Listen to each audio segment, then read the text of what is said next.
Hello, everyone, and welcome back to another episode of The Film is Okie Dokie. My name is CJ, and joining me, as always, is my very esteemed co-host, Tommy. And wait, CJ, what is The Film is Okie Dokie? Yeah, I was going to get to that. So this is the show where we view a movie, and then, through that same lens, we see if the film is okay or dokay. Right. We tilt the lens. Lens shift. There's something here. There's something. Keep going. You keep spitballing. I'll continue my sentence. Yes. Today, we are watching Young Frankenstein, a movie that CJ brought to the table. But first, CJ, how you been? It's been a bit since we recorded one of these. Has it been a month? I think it's been right around a month, if not longer. Life update.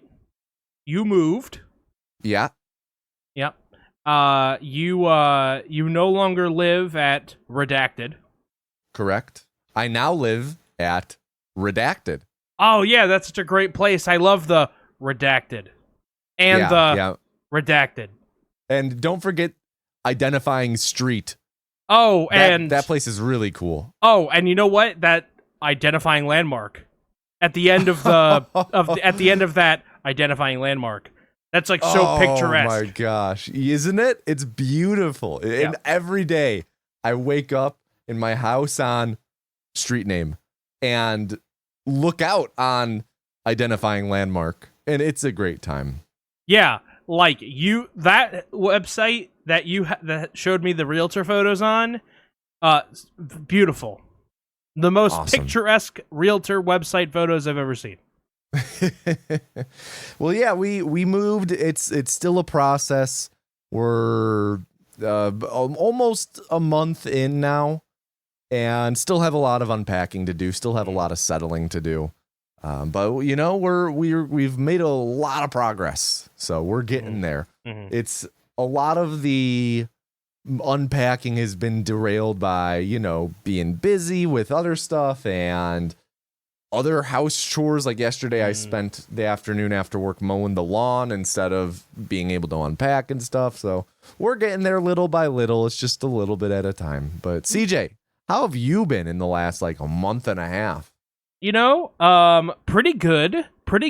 I've started collecting replica boxes to put my retro games in.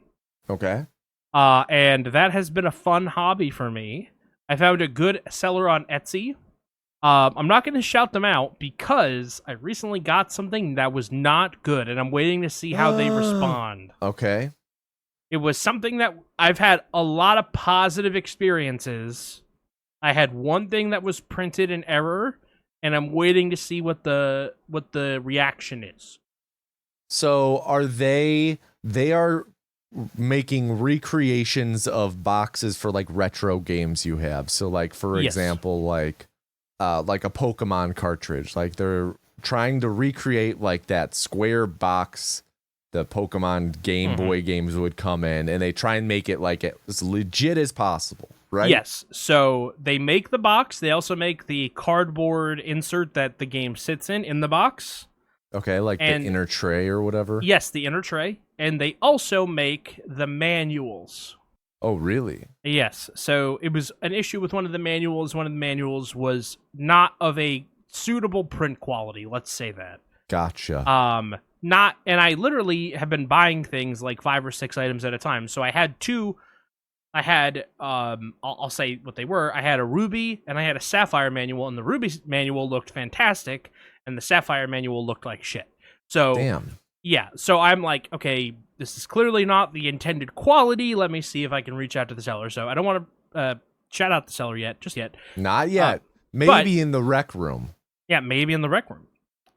If their stuff is up to snuff. But I actually have a ton of things that I've gotten recently. So I have Pokemon Crystal. Okay, great game. I also have all the games for these, by the way. So now I've had the games, they're in the box with the insert and the display manuals. all of these, the ones that you're about to go through. Yeah, I don't have a shelving situation to deal with it, but working on that right now. So I have Pokemon Red, Blue, and Yellow. I have Pokemon Crystal, Sapphire, and Ruby. I have Pokemon Pinball. I have Great Metroid. game, by the way. Yeah, great game. Underrated. Very underrated. My dad's favorite game. I have Metroid Fusion and Metroid Zero Mission. Oh, and Super Metroid for the Super Nintendo. I have Mario Kart Super Circuit and Mario Kart 64. I have Mario Party 2, Super Smash Bros. For the 64, and I have Pokemon Snap. Nice. So you said you don't have like the display space for all of these yet, but you will. Yeah, so they're kind of stacked up right now. I'm going to eventually get new shelves. Yeah, and put up some like floating shelves behind you with these lining them. Maybe that might be it. But yeah, so that's been my big thing. Nice. Yeah, no, it's been fun. It's a relatively cheap date. Yeah, I would imagine that these repro boxes aren't too pricey. No, you can get like 5 or 6 for like $40 or $50, which I think is pretty nice. I mean, it's not insignificant money, but at the same time, you're getting a few every week, you know? Or it's got to be one of the, like, considering this is a collection and a collectible hobby. Yeah. And like you have all the games already. Like what? How many did you say for like $40? Like 5 of them? 5 or 6. With that includes the box, the inner tray, and the manual. Yeah, like what? Like 7 or like $6-7 a thing. Yeah, that's great for a collection thing. Yeah, and I know I'm not trying to pass them off as being legitimate. Right. I personally would like to get boxes for all of my Game Boy games, all of my SNES games, all of my NES games, and all of my N64 games. So that is quite a list, but I just feel like right now they're in drawers or they're in boxes, and there's no good way to show them. So gotcha. Well, cool. Yeah. Cool. That'll be cool once it's all done. It will be cool once it's all done. But yeah. Speaking of things that are cool, you and I recently saw a movie, not together. Yes. But actually it was you who pushed me over the edge to go see it. Oh yeah? Yeah, let me pull up the text that you sent. I wanted to go see this movie, and you sent me a message on Friday. Right, that is when we saw it. And I want to preface by, I think we can say what movie it is. Yeah, it was Superman. Yeah, and I think it's important to preface that you're not a huge Superman person. You've never seen a Superman movie you've enjoyed?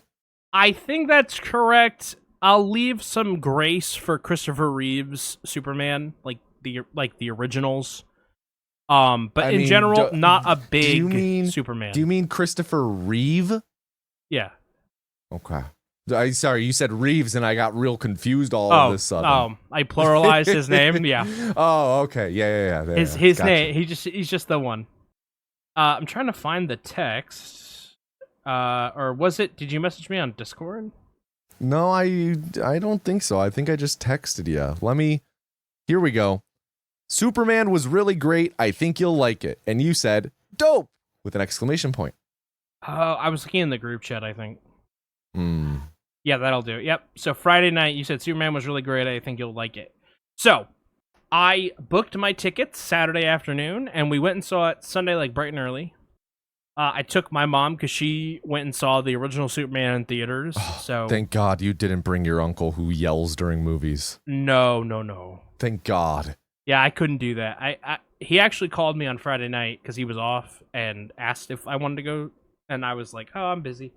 So we went and saw Superman, and so I want to talk a little bit about the context surrounding the movie, and then if we both want, we can do a little bit of a spoiler, Reno, for a little bit. But we'll do a non-spoiler section for the folks that haven't seen the movie yet. By the time this comes out, I assume that people will have had some ample time to see the movie. Maybe. Oh, We'll still err on the side of caution. Sure. So the non-spoiler section is James Gunn, who was the brain behind the Guardians of the Galaxy trilogy, plus the holiday special over at Marvel, recently, and I guess it was in the last few years, was handed the keys over to the DC universe, right? Yes, this was right around 2 years ago. So, I think famously, the DC universe is not as good as the Marvel product. If we're talking just movies since the 2010s, yeah. I'm talking, you line up Iron Man with when DC decided to adopt that concept, like Man of Steel, if you want to say that was the first one, or whatever you want to say. The DC movies have been more misses than hits. Oh, yeah. Bit of a damaged brand right now. So they were like, hey, come on in. We're going to give you carte blanche over what I understand to be basically the whole boat. They want him to be the Kevin Feige of the DC universe, which was a job that basically they created for James Gunn. Yes, it is James Gunn and a man named Peter Safran. Yes. And James Gunn is helming the creative side of the direction of the whole DCU, which is what it's been titled. And Peter Safran is the more business side of the whole DCU, but they are like a duo doing this.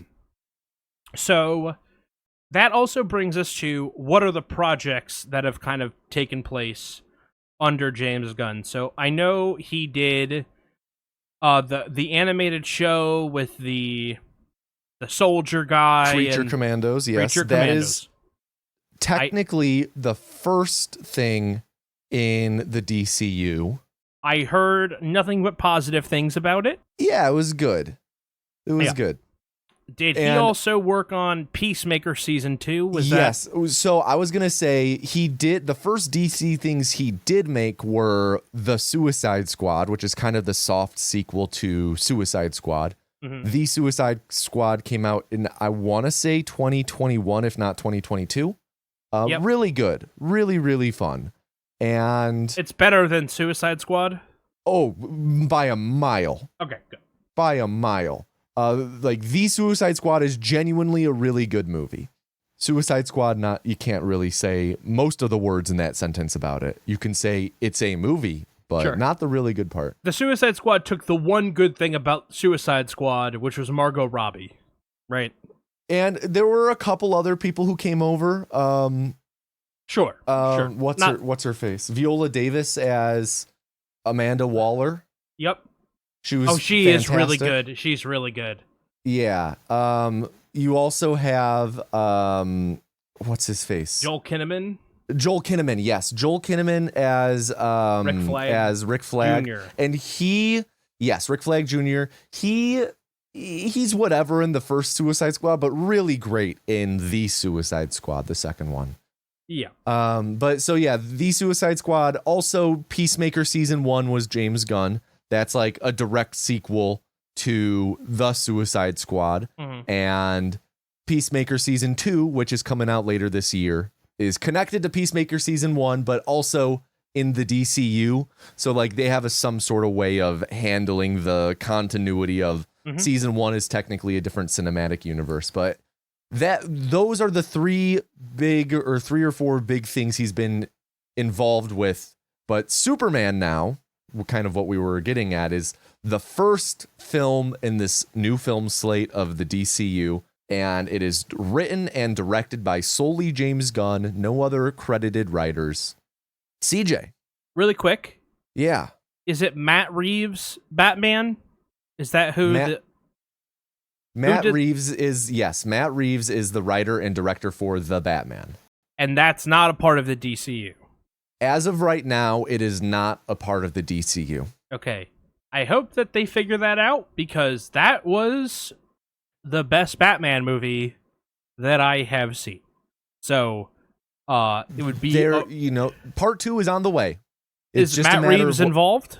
Yes, yeah. They actually just finished writing the script very recently. You know, one thing I really hate about social media is that they always spin up these fucking bullshit rumors, and like you never know anymore. Yeah, you never know. It's like, is it really that he's gone, or is it like, oh, we're delayed a week? Right. So that Batman, as of right now, is not a part of the DCU. Right.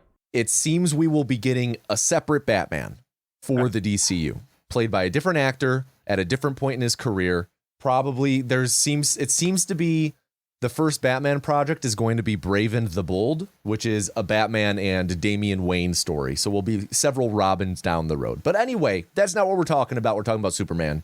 Yep. So what? Why do you want to talk about a little bit your history with Superman? Why you talked a little bit about, but anything else you wanted to add? Let me kind of run through the history of what I feel like is Superman committed to film. Okay? So, like, you have, like, 1948 Superman, right? Whatever. You have, like, the first Superman entry that we're really going to talk about is the Christopher Reeve Superman. He did 4. From 1978 to 1987, he did Superman 2, 3, and 4, The Quest for Peace, right? Yeah. And that was like the Superman movie. That was the limit. And that's Christopher Reeve and Gene Hackman, okay? And I think that it has campiness, and it has, like, obviously limitations of the time. Like, you can't showcase Superman in a not campy way with what you can show in 1978 on film. It's really hard to show how strong somebody is without making it look like they're just lifting a big piece of metal over their head, right? Right. How do you make somebody look like they're flying fast on film before, whatever? It's hard to capture speed.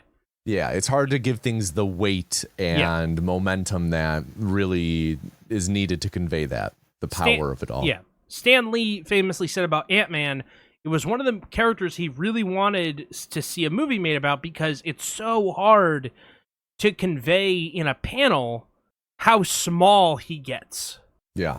Right? It's like, because relative to the size of the box you draw him in, he's usually a normal sized person, right? Even if you, like, draw him next to an atom, like, okay, well, I stand next to a statue of Ronald McDonald. How big is Ronald McDonald? You lose relativity. It's fucking enormous. Yeah. So then you have Superman Returns, which is the one with Brandon Routh. Yeah. And that's emo brooding Superman. I don't know if I agree with that. I did not like that one. I don't think it's I think if anything the Henry Cavill is more emo brooding than Brandon Routh. I think Brandon Routh's is pretty campy. That's fair. And Kevin Spacey as Lex Luthor, right? Yeah. In fact, I'm not sure you know this. He did 0 acting in that movie. He just kind of walked onto set and was normal Kevin Spacey. And they're like, oh my God, he's the most evil man we've ever seen. Keep it rolling. I just, like, really didn't respond well to Superman Returns. I didn't see it and I don't think I finished it. I don't think I've ever finished it. But I didn't respond to it. It felt like the whole movie had, like, a blue filter on it. It just felt weird. It felt like... It didn't feel like me. It didn't feel like what I thought Superman was going to be. So then I saw Man of Steel. I did see Man of Steel. And I'm like, okay, cool. This is like... I think Christopher Nolan wrote the story. And then I'm like, okay, people seem high on Zack Snyder. And it has... What's his name? I'm like, cool. This is not a Lex Luthor movie. Because that was my thing. I was just so annoyed that, like, that's what we get. We get fucking... Superman has to fight Lex Luthor. Like, I get fatigued. He doesn't have to fight Lex Luthor. Superman's got a great, rogues cast. Yeah, but we've already had 3 times where he had to fight Lex Luthor. I think actually more than that, than that if we're getting into it. Yeah, but I'm saying, like, they always, like, why does the Flash have to fight the guy who's fast? Why does Tony Stark have to fight the guy in the Iron Man suit? You know what I mean? Like, and so that extended into this because, spoiler, I guess, for Man of Steel, 12 years too late, Henry Cavill's Superman has to fight Michael Shannon, the other Kryptonian. And I'm like, why does he have to fight the other Superman? Right? Like, it just, ugh. It's like, oh, I'm perfectly matched with you, Superman, and I'm evil. It's okay, whatever. Then they did Batman versus Superman. Yeah, I think that was the next one. And then they did Justice League. And then Zack Snyder's Justice League. Yeah. So, okay. The Batman vs. Superman thing is really dumb for me because there's no reality where Batman loses because he can't lose. You know going in, the underdog has to win. Otherwise, it's not a movie. If the god kills the man instantly, it's not a movie. Well, what is it then? I don't know, a snuff film. I don't know. Like, there's no adaptation of Batman versus Superman where Batman loses unless that's the start of the story. Like an Injustice or something. But then that's the story. And in those stories, I think Superman always loses. Like, evil Superman never wins. Batman always beats Superman. Like, Brain always beats Brawn, basically. Or Superman always won't go that extra inch that Batman is willing to go, right? Like Superman will always pull his punches. So, and I didn't find that story to be that interesting, and I didn't find the Justice League story to be that interesting. No, I think those are more failings just on a basic story and movie level than even saying, oh, they messed up these characters. No, it's just they're not good movies. And then Jesse Eisenberg played Lex Luthor, which when I heard the casting, I was like, this is a role he was born to play. What? I was like, I was like, oh, Mark Zuckerberg. Like, he already did that. He did okay with that. Like, great. And he was terrible. Yeah, well, Lex is very different from Mark. I understand what they were going for. Lex is a very different creature than Mark Zuckerberg. But I don't think that they've really gotten... I don't think that there actually is a good live-action depiction of Lex Luthor. I think that the best depiction of Lex Luthor is, like, the Justice League animated show. In terms of, like, getting the tone and the everything about the character, right? Like, see, I think that the old Lex, like the Gene Hackman Lex Luthor, pretty solid. Kevin Spacey one, him just walking around on set being himself, I thought pretty solid. Not my favorite, but I still think that it's Lex Luthor. I like Gene Hackman. I don't know. Anyway, so that brings me here. So all that to say, I'm here now. Yeah. And I watched the trailer, which I never watch trailers. And I'm like, oh, this looks good. I can see what's going on. They're not hiding anything visually. It's not dark and gritty. It's not a fucking tornado on an oil platform. Like it looks like Superman. And I'm like, okay, let me see where this goes. And I loved what they did. I loved that they kind of took this as an opportunity to open the world up a little bit.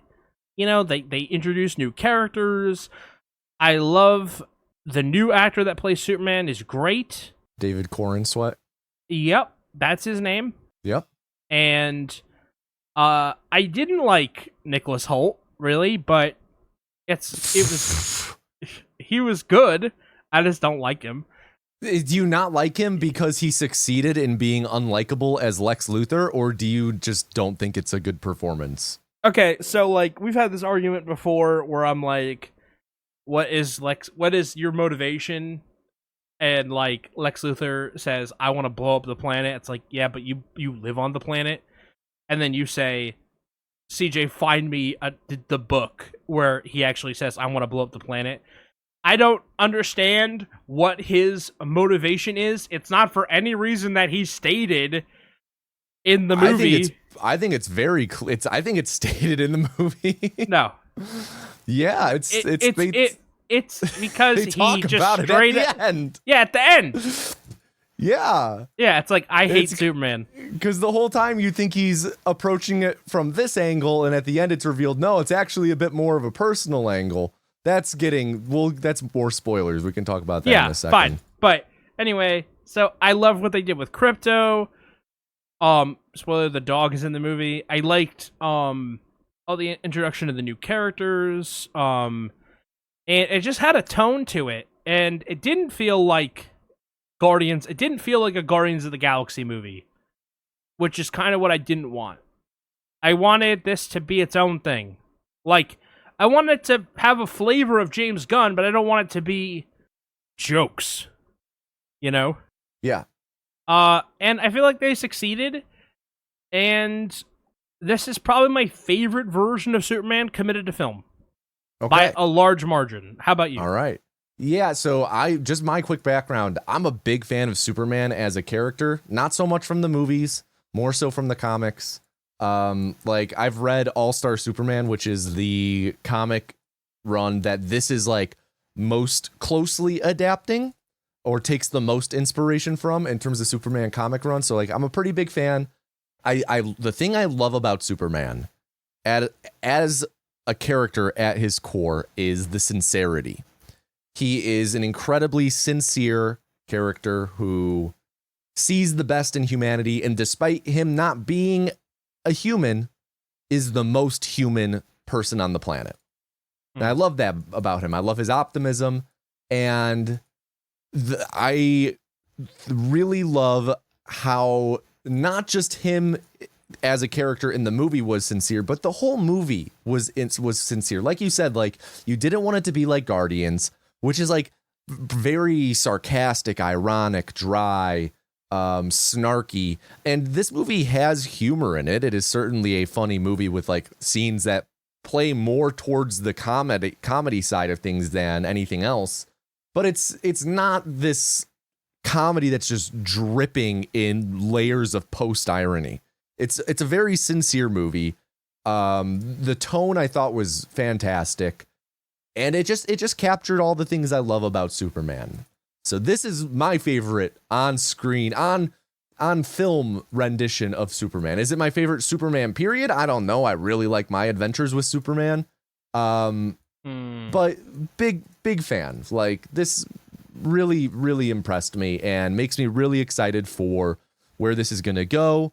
I loved the supporting cast. Rachel Brosnahan was excellent as Lois. Nicholas Hoult, I think, was the best in the movie out of all of the cast. He was amazing. I thought that he absolutely nailed Lex on like all fronts, just as the most petty man in existence. And Eddie Gathegi as Mr. Terrific was great. Nathan Fillion as Guy Gardner.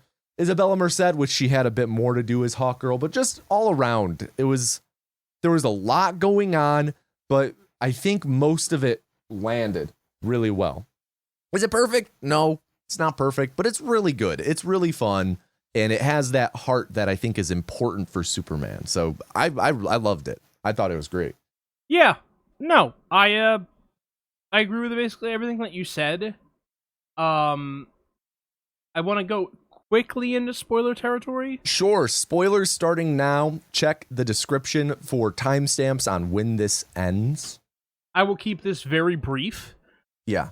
My thing that I hate is why does Superman have to fight Superman? Right? Like, I don't like, why does Captain America have to fight the super soldier? Yeah. And this is more of, I think in general, this is more of a movie thing than comics. Like this, exactly. I have the same complaints. Like it's very, especially the MCU. You can count of the 30-something Marvel films, you could count on like one hand the amount of times there's been a villain with a different power set. I do think that because of everything going on, that I don't have that complaint as much with this one because there's so many moving pieces. It didn't feel like it just boiled down to Superman versus a bad Superman. To me, it still felt like it was Superman versus Lex. The engineer is there. There's the entire plot line with Baravia and Jarhampur. So I never felt as though Ultraman, who I'm sure will turn into Bizarro in the future, if they bring back that character, I never felt as though this was like a Superman has to beat Superman. It still felt to me as though Lex was the big target and he was the one to really take down. It's like, yeah, he was the strong grunt that who he had to face was Ultraman, Superman clone or whatever. Wasn't too much of a problem for me. And I think the fact that Lex is piping the moves into Ultraman's ears the whole time, yeah, that to me made it feel a bit less Superman versus Superman and a bit more Superman versus like Rock'em Sock'em Robot. I hear what you're saying, and I totally understand. But when the guy took the helmet off and it's literally Ultraman is the clone of Superman, I'm like, okay. You're right. Yeah. It is a movie problem. And it's a movie and TV show problem. Like the Flash has to fight Reverse Flash. Okay? Like, these characters have rogue galleries that are really deep, but they end up fighting, like, that's why I think Batman has been treated the best on film, because he doesn't end up fighting Man-Bat, you know? I mean, okay, but he should. that would actually be awesome. That would actually be interesting. He just fights fucking rule. Morbius. Yeah. Yeah. But I will say the one thing I really love, and I don't give this praise often. It is hard on film to make it look like somebody got their ass kicked. Like, I'm not talking like someone got beat up, right? We've seen that a billion times. You see that in a boxing ring. You see that in like a gang, right? Someone goes down. There are a million unadventurous ways to film that. But some satisfying examples of someone getting their ass kicked, and I'm talking like the hero. Thanos punching Tony Stark in Infinity War, amazing. Where he just gets knocked out cold from one punch. He just goes down, limp, amazing. The punch that knocks out Michael B. Jordan in the first Creed movie, and then he like comes back to life with that like deep like right? Great scene. Opening the movie with Superman getting his ass beat, fantastic. Really like sets the stage, because you know that he's got to get his ass kicked. Mm-hmm. But you also know he's supposed to be invincible. You know that he can fly into the sun to recharge, right? Like, he's a god on Earth. He's a god that dresses up as a man, right? And they did a great job with his humanity in this one, right? And exploring that. And he is, to your point, he is probably the most human character. And the movie makes a point of even saying that. Yeah, exactly. But it's, I think, a big part of it is, that's who it goes back to that Kill Bill speech, right? Like, that's what he's pretending to be. Or that's what he's trying to be. He's Superman by default. He's spent his whole life trying to be a good human. He doesn't put on a cape and a suit to try and be Superman. He is Superman. You know what I mean?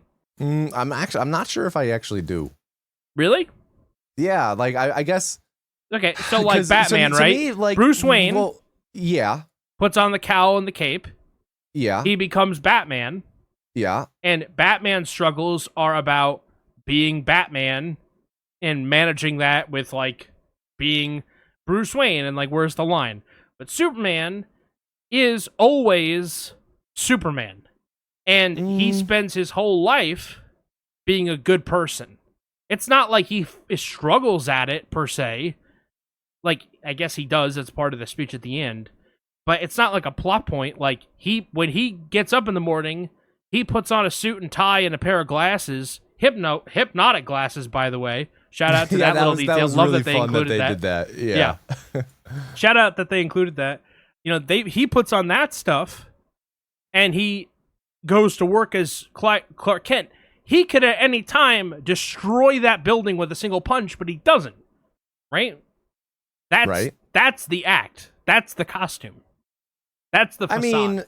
I mean, but at the same time, like, I'm not sure I agree it's a facade. Like, Clark and Superman, it's a middle ground. It's not like he's Superman hiding out as Clark Kent. No, he is Clark. He was raised by the Kents. Like, that is who he is as a human. He is Clark. It's somewhere in the middle. I I've never viewed it as this thing of it's a balance, and he's really Superman and not. Well, he's Clark and he's hiding out. I as don't Clark. think I don't think he's hiding as Clark, but he is a god on Earth that pretends to be a boy from Kansas. Sure, like he is. Yeah.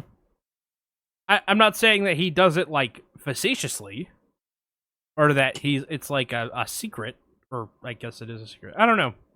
I see what you're saying. I hope you're seeing what I'm saying. I'm busting out the magnifying glass. Well, fuck off. All right. End of spoilers. Check the description. Well, I think if they're here, I don't think they need to check the description anymore. Well, check it again. Speaking of movies that we like, Young Frankenstein. Yeah, we're watching that today. A movie we've both seen. Yeah. CJ, how many times have you seen this one? How old were you? What do you think about this movie? I think I saw this for the first time. My dad got a VHS copy for his birthday one year, and we watched it when we were on vacation. So I was young. I think, I don't know, 2000, 2001, 25 years ago. I mean, VHS was common back then, so it had to have been that long ago. And I'll say I don't break out Mel Brooks as something to watch all the time. But it's not because I don't like it. It's because I love it and I like keeping it special. So it's not something I go to all the time because I do find it to be like a special thing for me. It's like watching a Mel Brooks film. How about you? How do you feel? What's your relationship with Young Frankenstein? I've seen it once. It was a while ago. I was probably like 13, 14. Okay. I remember finding it to be really funny. I remember a couple scenes. I remember like the whole brain jar label situation, and I also remember the musical number. The musical number, yes. Even in my head, makes me laugh. Oh, it's probably one of the best bits in the film, and it almost didn't make the cut. That's crazy to me. I love Peter Boyle, who is the Frankenstein's monster in this. I grew up a huge Everybody Loves Raymond fan, so love seeing Peter Boyle and things. Yeah. And this is a movie that, I haven't seen it in so long. I have fond memories of. I haven't even really seen clips of it in a long time. I'm hoping to like it. I'm expecting I'll probably like it. A lot of members of my family consider this to be like one of the, if not the greatest comedies of all time. I'm not sure if I would put that label on it myself. We will see. Okay. But I'm really excited to rewatch it. This is a movie I've wanted to rewatch as an adult for a long time, so I'm glad that we're doing this here today. Fantastic. So real quick overview for people that don't know, Young Frankenstein, made by Mel Brooks and Gene Wilder, I believe, co-wrote the film together. Yeah, so they co-wrote it together, and there's actually a really charming story behind it. They met. And Gene was doing a play on Broadway, and Mel Brooks had written the producers, and he had wanted to turn the producers into a film. And Gene Wilder said, "You're never going to get the money. No one is ever going to make a movie about two Jewish guys who realize you can make more money with a flop than you can with a hit. So they make a play that's supposed to bomb." And the big musical number is Springtime for Hitler. Like, you're never going to make that movie. You're never going to get the money. And Mel Brooks says to Gene Wilder, when I get the money, you're going to play Leo Bloom, who's one of the principals in the film. He says, yeah, okay, yeah, sure, when you get the money. So Gene Wilder's still doing plays on Broadway. Mel Brooks comes back and says, Gene, I got the money. You are my Leo Bloom. And he cried because it's a beautiful moment. So they do the producers, right? They do the producers in 1967, okay? And so this is how they know each other. And they do other stuff in between. They work with each other on other projects. And then one day, Mel Brooks sees that Gene Wilder has a legal pad. And he says, what are you writing? And he says, well, I'm writing And at the top of the legal pad, it says Young Frankenstein. And then from there, they co-wrote Young Frankenstein together. And so this is the movie that they co-wrote together. It has Peter Boyle, as you mentioned. It has Marty Feldman. It has Cloris Leachman. It has Madeline Kahn. It has Gene Wilder. It's a great movie. It's a comedy. It's considered to be one of the greatest comedies of all time, as Tommy alluded to before. And that is something that we'll be putting to the test today.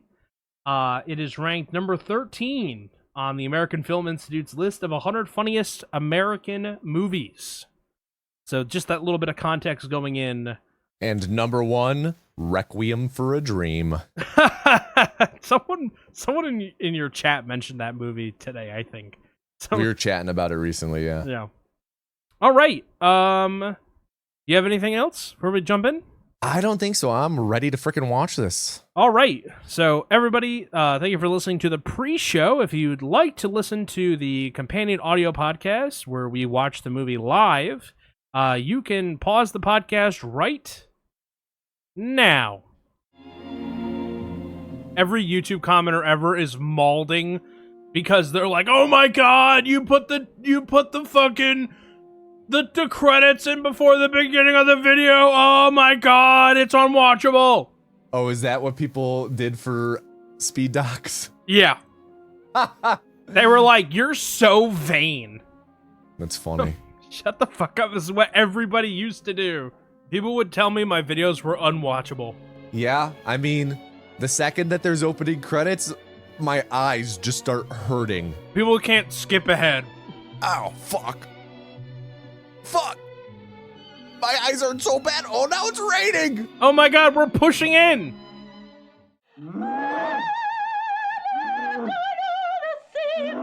You ever seen turtles having sex? That's what it sounds like. I've seen a turtle humping a saucepan. Okay. Why? There's videos. Okay. Hello, everyone, and welcome back to the film is Okie Dokie. Shit. Wrong intro. We're back. No. We're back. We're back. For a second, I thought you were gonna transition into this is the show where I was like, wait, no, this is the post show. Guess who's back? Back. Wait, no, not do that now. We're gonna get flagged on YouTube. I don't know. No. CJ, how you doing? How you been? How you been the last week? Good. Yeah, I'm all right. I started watching a new show. Oh yeah, what was that? I started watching. Or do you want to reserve for the rec room? No. I have my recs picked out already.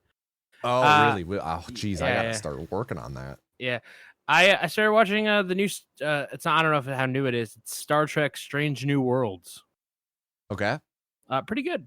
If you like Star Trek. I've not engaged with like any Star Trek content. I'm generally familiar with Star Trek as a whole, but give me the quick and dirty on Strange New Worlds. Okay. Here's the quick and dirty. I promise this is the quickest and the dirtiest. Okay. So the original series from the 60s, right? Yeah. That is George Tiberius Kirk and Spock and Uhura and Sulu and Scotty, right? Like those characters. Okay. The pilot for the original series had a different captain. His name was Captain Pike. Okay. And his science officer was Spock. He had a different first officer. And I think that was it. And the pilot, he was the captain. He comes back later in one other episode, basically, spoiler, at the end of his life. And this show is the Enterprise, which is the main ship, right? Okay. It takes place before the events of the original series, with Captain Pike as the captain. Okay. So hold on. Is this new show? Oh, sorry. When did this show you're watching come out? It is coming out now. It's a new show. Okay. So Is Captain Pike someone who was cast back in the day and they recast, or is this like animated? How was this? So it's a new show. Right. In the 60s, there was an actor who played Captain Pike. Okay. But it didn't test well or whatever the network reason was, so they replaced him with Captain Kirk. Okay. So there's like not a canon Pike until now, a canon Pike actor. Well, so yes, there is a canon Pike actor because that same guy played Pike later in the show because he shows up for one episode in the original series. Okay. And there is Pike the character because in the J.J. Abrams versions of the Star Trek movies, Star Trek Into Darkness, and Star Trek Beyond, well, I guess just the first two, there was a character, Captain Pike, who was important for Kirk. But that was an alternate reality. That was like a new timeline, where everything was different than the original events of the show. And so in that one, whereas Pike really wasn't involved so much, Pike was very heavily involved in Kirk's life in Starfleet in the movies. So Pike is a character. Like, it's not like we have no footage on Pike. Right. Okay. So this is his, but these are his voyages as the captain of the Star Trek Enterprise. Spock is his science officer, and Uhura is his communications cadet. She's a cadet aboard the this version of the Enterprise. So it's pretty cool. So did they? So sorry, I might have missed. So did they recast? Like, is this is live action? Yes, this is live action. Okay. The original show is from the 60s. Right. So okay. He's old. He's So- not, but he's not 100 years old in the show. No. They put him in like a dyed wig and put him in like little overalls and give him a lollipop so he looks like he's young. The actor's name is Anson Mount.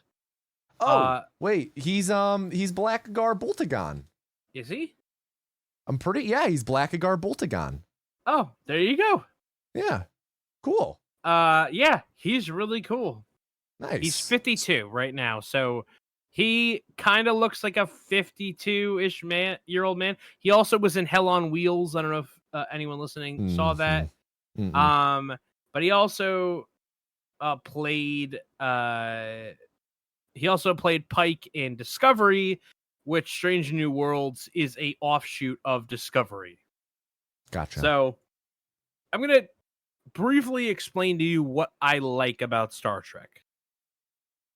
Because you really like Star Wars.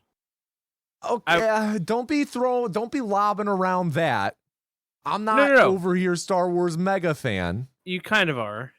I like good Star Wars. So You're I like my maybe like Star 3 Wars movies. You're my Star Wars mega fan. Okay. You're the person I know that likes Star Wars the most. Okay. Is that fair for you? I mean, maybe I in that I engage with all of the content that comes out for it. Sure. Do I like all of it? No. I'm not saying that you like it all, but I'm saying you I hear what enjoy you're saying. Star Okay. Wars. Hit me with it. Okay. Star Wars, to me, the thing I don't like about the main canon stuff, and part of the reason that I like some of the television shows, is I don't necessarily like the long space opera storyline where everything's connected. It gets fatiguey. It's a common thing in science fiction. I think there's this urge to stretch the universes like thin until they're like a mile wide and an inch deep with the same coming back over and over and over and over again. You and me both. Yeah. Like, it's like, okay, why is in an entire galaxy, why does Luke Skywalker show up every fucking time? You know? Yeah. Like, Yeah. and as a kid, I 100%. loved it. and I loved contiguous stories, and I loved those running plot lines, and it made it easier to be invested, right? Mhm. But most of it doesn't feel earned. yeah, as an adult, I don't like it as much. So Right. a few years ago, I was visiting my grandparents for like a week. And they live in Florida, and my grandmother had recorded on the DVR "Have Gun Will Travel," and "Have Gun Will Travel."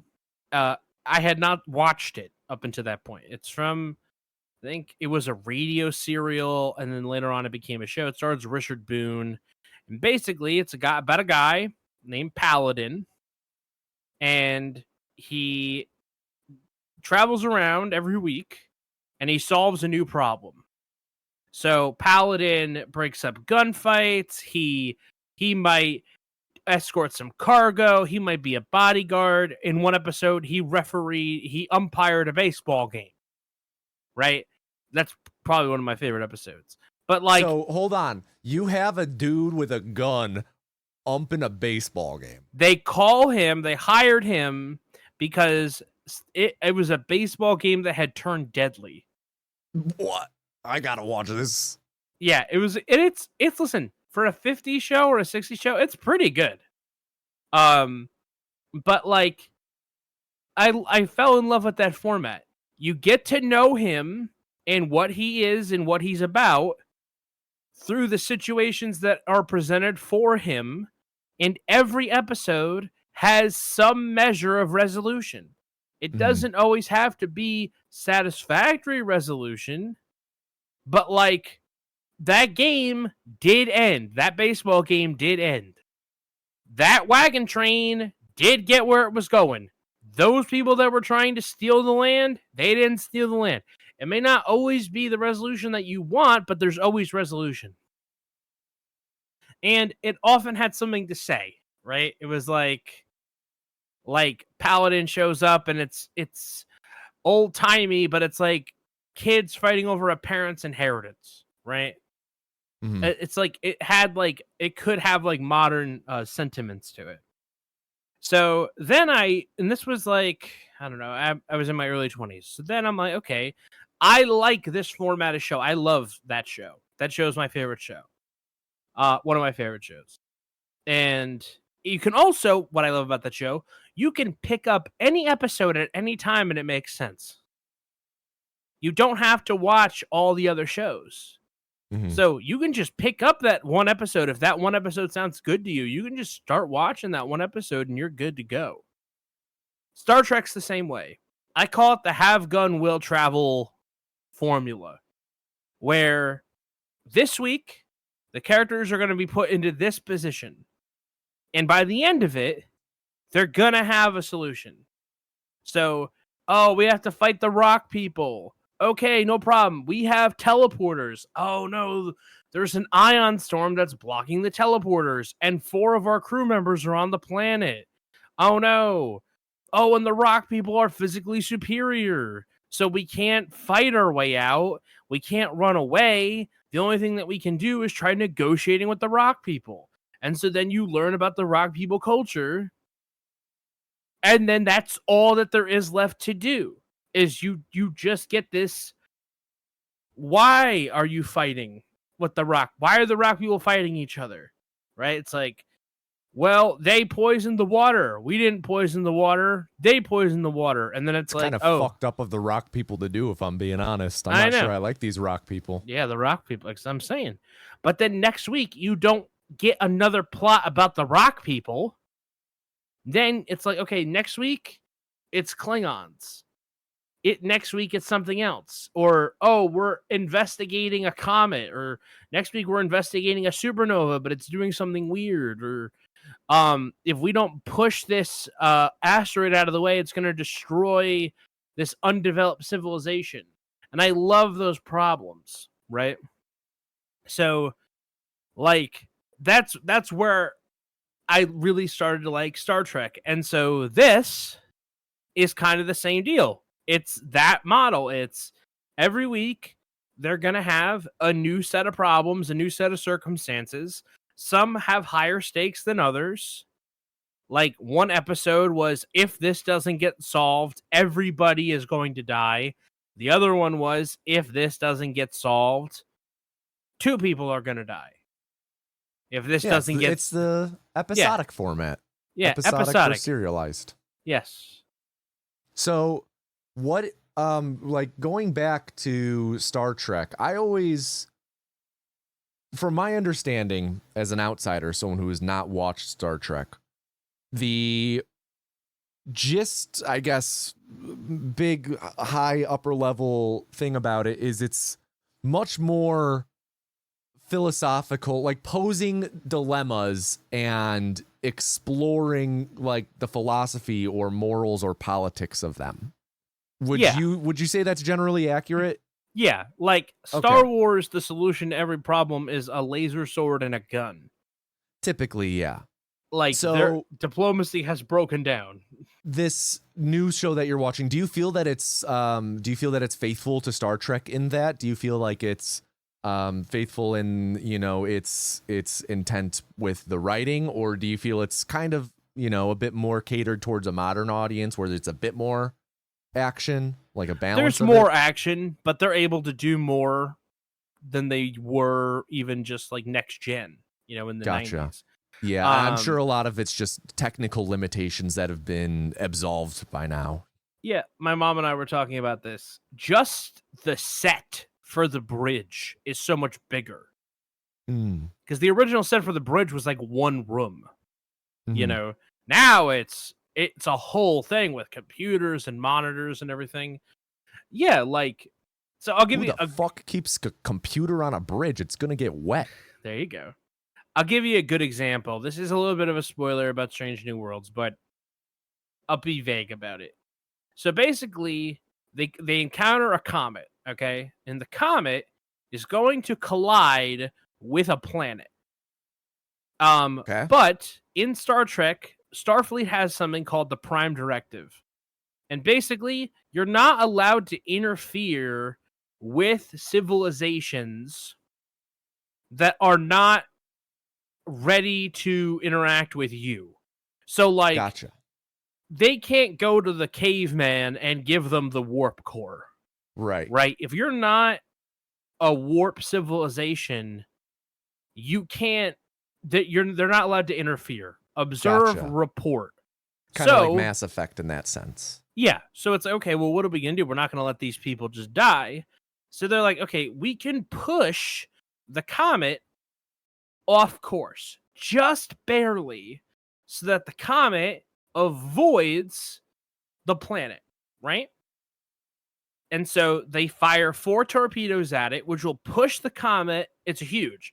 It'll push the comet off just enough that it'll avoid the planet and it'll keep going on its way. When they try to do it, the comet activates a shield generator, and it blocks the missiles. And so it's like, oh, I didn't know a comet could do that. Then it is revealed that there is a group of zealots who live their whole lives following the comet. That the comet is a religious figure, almost like a deity. It is ancient beyond written time, like recorded time. And they follow it and protect it. And if the comet decides this world is set to die, this world is set to die. That the comet gives life and the comet takes life away. So there's a landing party stuck on the comet with an injured crew member because the comet will not disengage its shield forces. The Enterprise can't do anything to get them off the comet because of the shields. But also, if they try anything, the big-ass ship in front of them is going to destroy them for interfering with the comet. So the question is, the morality of allowing the planet to be destroyed, is it their place to violate their directive, which they ultimately decide to do? But also, how do you do this, right? Because it's not like the comet comes with instructions. It's a rock. How do you communicate with it? And do the zealots actually understand what they're protecting? So already there, more nuance than like 6 of the fucking Star Wars films. Yeah, no, that sounds like it. It's that actually sounds really interesting. Yeah, like for in the original series, there's a famous episode where they pick up 2 aliens. One is black on the right half of their body and white on the left half of their body, and the other one is vice versa. They're identical in every single way. Their physiology is exactly the same, except half the population is black on the right side and white on the left side, and the other half is the opposite. And the one group is prejudiced against the other, and racism divides their society. And it's the fucking, like, Enterprise being like, you look exactly the same. Like, what are you talking about? Right. So, well, cool. Yeah, really cool. So you've been fucking around with that lately? Yeah, that's been my big thing. What about you? What have you been up to? You know, just lots of moving and unpacking still. Are you ever going to be done? I fucking hope so. We're getting there. We really are getting there. I think we'll be done in the next couple weeks. There's still some rooms to kind of figure out the layout for. My office where I'm currently sitting is hands down the messiest room in the entire house right now, because of the 3 of us, between me, Jade, and our roommate, I had the most junk, and I'm still getting rid of a ton of it. Because our last place, and you saw this, like, we had a basement, and I was able to keep just a lot of stuff I had accumulated over the years in boxes, but now we don't have a basement, and everything needs to be much more, practical in terms of what we have and where things are laid out. So a lot of like my extra stuff that, like, while unpacking other rooms, finally, like, oh, this is Tommy's, whatever, just throw it in the box going up to his office. So there's like a box. There's a couple boxes of clothes in here I need to go through and get rid of old ones. One box has some old giant box sets of MLB playing cards. I don't even know where I got those. I might send you pictures of those and be like, CJ, what do I do with these? Oh, I think I know what those are. I saw them in your basement when I was staying down there. Oh yeah, I think they're like the complete sets for like the 90s and the maybe like. Okay, 80s. So you're gonna have to tell me what I need to do with those once I get to that point. Sure. Sweet. Well, yeah, not too much else going on. Just getting by. Every day is like, okay, do I have anything going on after work? No? All right, unpack. You also ran a 5K. Yes. Currently training for the Chicago Half Marathon. My brother-in-law is running it with me this year. This weekend, he and I, as part of our training, ran an officially organized 5K together, which was really fun. It poured during it. Like, it was literally like as we were lining up, it started pouring, which is kind of funny since every organized race I have ran, it has rained during. So keeping the streak alive. But yeah, the 5K was really great. I ran my fastest mile I've ran since high school. I finished the 5K in under 25 minutes, which I didn't even consider as a goal for myself going into it. I came in second for my age group, though I think that speaks more to the lack of participants in my age group than to me having a good time, because there was like a 5-minute gap between me and the guy who came in first place. So a lot of empty space there that people could have filled up. But I guess the 20 to 29-year-olds all had something better to do on a Saturday morning. Yeah. No, hey, listen, you got second, right? Yeah. I wish I had known when we were there, because then I could go claim a little prize reward. So all I have to do is settle for my participation medal. Goddamn snowflakes giving out participation medals. Wow. Well, I don't have too much else to talk about, in this little pre-post game. Why don't you okay with us dipping our toes into some young Frankie? Young Frankie. So, young Frankie, we watched it a week ago. CJ, you brought this to the table. Why don't you decide whether I talk about my general thoughts first or yourself? No, you go first. Okay. So I'll start by saying I liked it. But is it a how do I word this carefully without one being hyperbolic and two giving up or spoiling discussion later? Generally, I liked it. But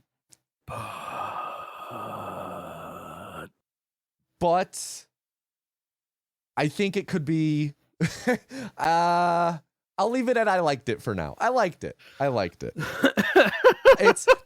think my feelings about it are a little too nuanced to go over in, because I'm just gonna start going on a diatribe here, and I don't want to do that yet. Okay. How did you like it, CJ? I loved it. And Yeah. I don't really have a but. I think it's really funny. I think that it is probably Mel Brooks's best work, Okay. technically, and I mean critically, potentially. So, like, what did he do before this? He did Producers and he did Blazing Saddles. And I guess. I mean, I personally am not a huge Mel Brooks person, not in that I don't like him, it's just in that I haven't watched too many of his films. Yeah, so he did the Producers, I guess he did the 12 Chairs, and he did Blazing Saddles before this. I think Blazing Saddles came out like right before Young Frankenstein. Yeah, we talked about this in the pre-show. They were released the same year. Yeah, one came out in February, one came out in December. Yeah, this one was going for the Oscar push. Yeah, there you go. So, I think that just first blush, before we get into too deep, his first few films were almost unrestrained. I think he has a quote which is like, they wrote, we tried to rise above, but we tried to rise below the level of profanity, and more or less just like in the context of like, I'll do anything for a joke, right? Mm-hmm. I'm gonna do whatever it takes to make the audience laugh, and I feel like part of that is just not having the structure, whereas Young Frankenstein gives a lot of structure, right? If you're like parodying the two Frankenstein films from like the 30s, right? Because I think Bride of Frankenstein came out in the 30s as well. I've not seen Bride of Frankenstein. I'm going to pull up Frankenstein in film wiki.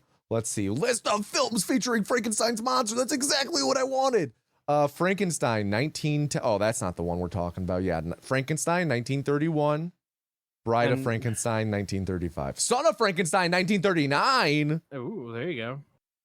So you have two of like the most popular.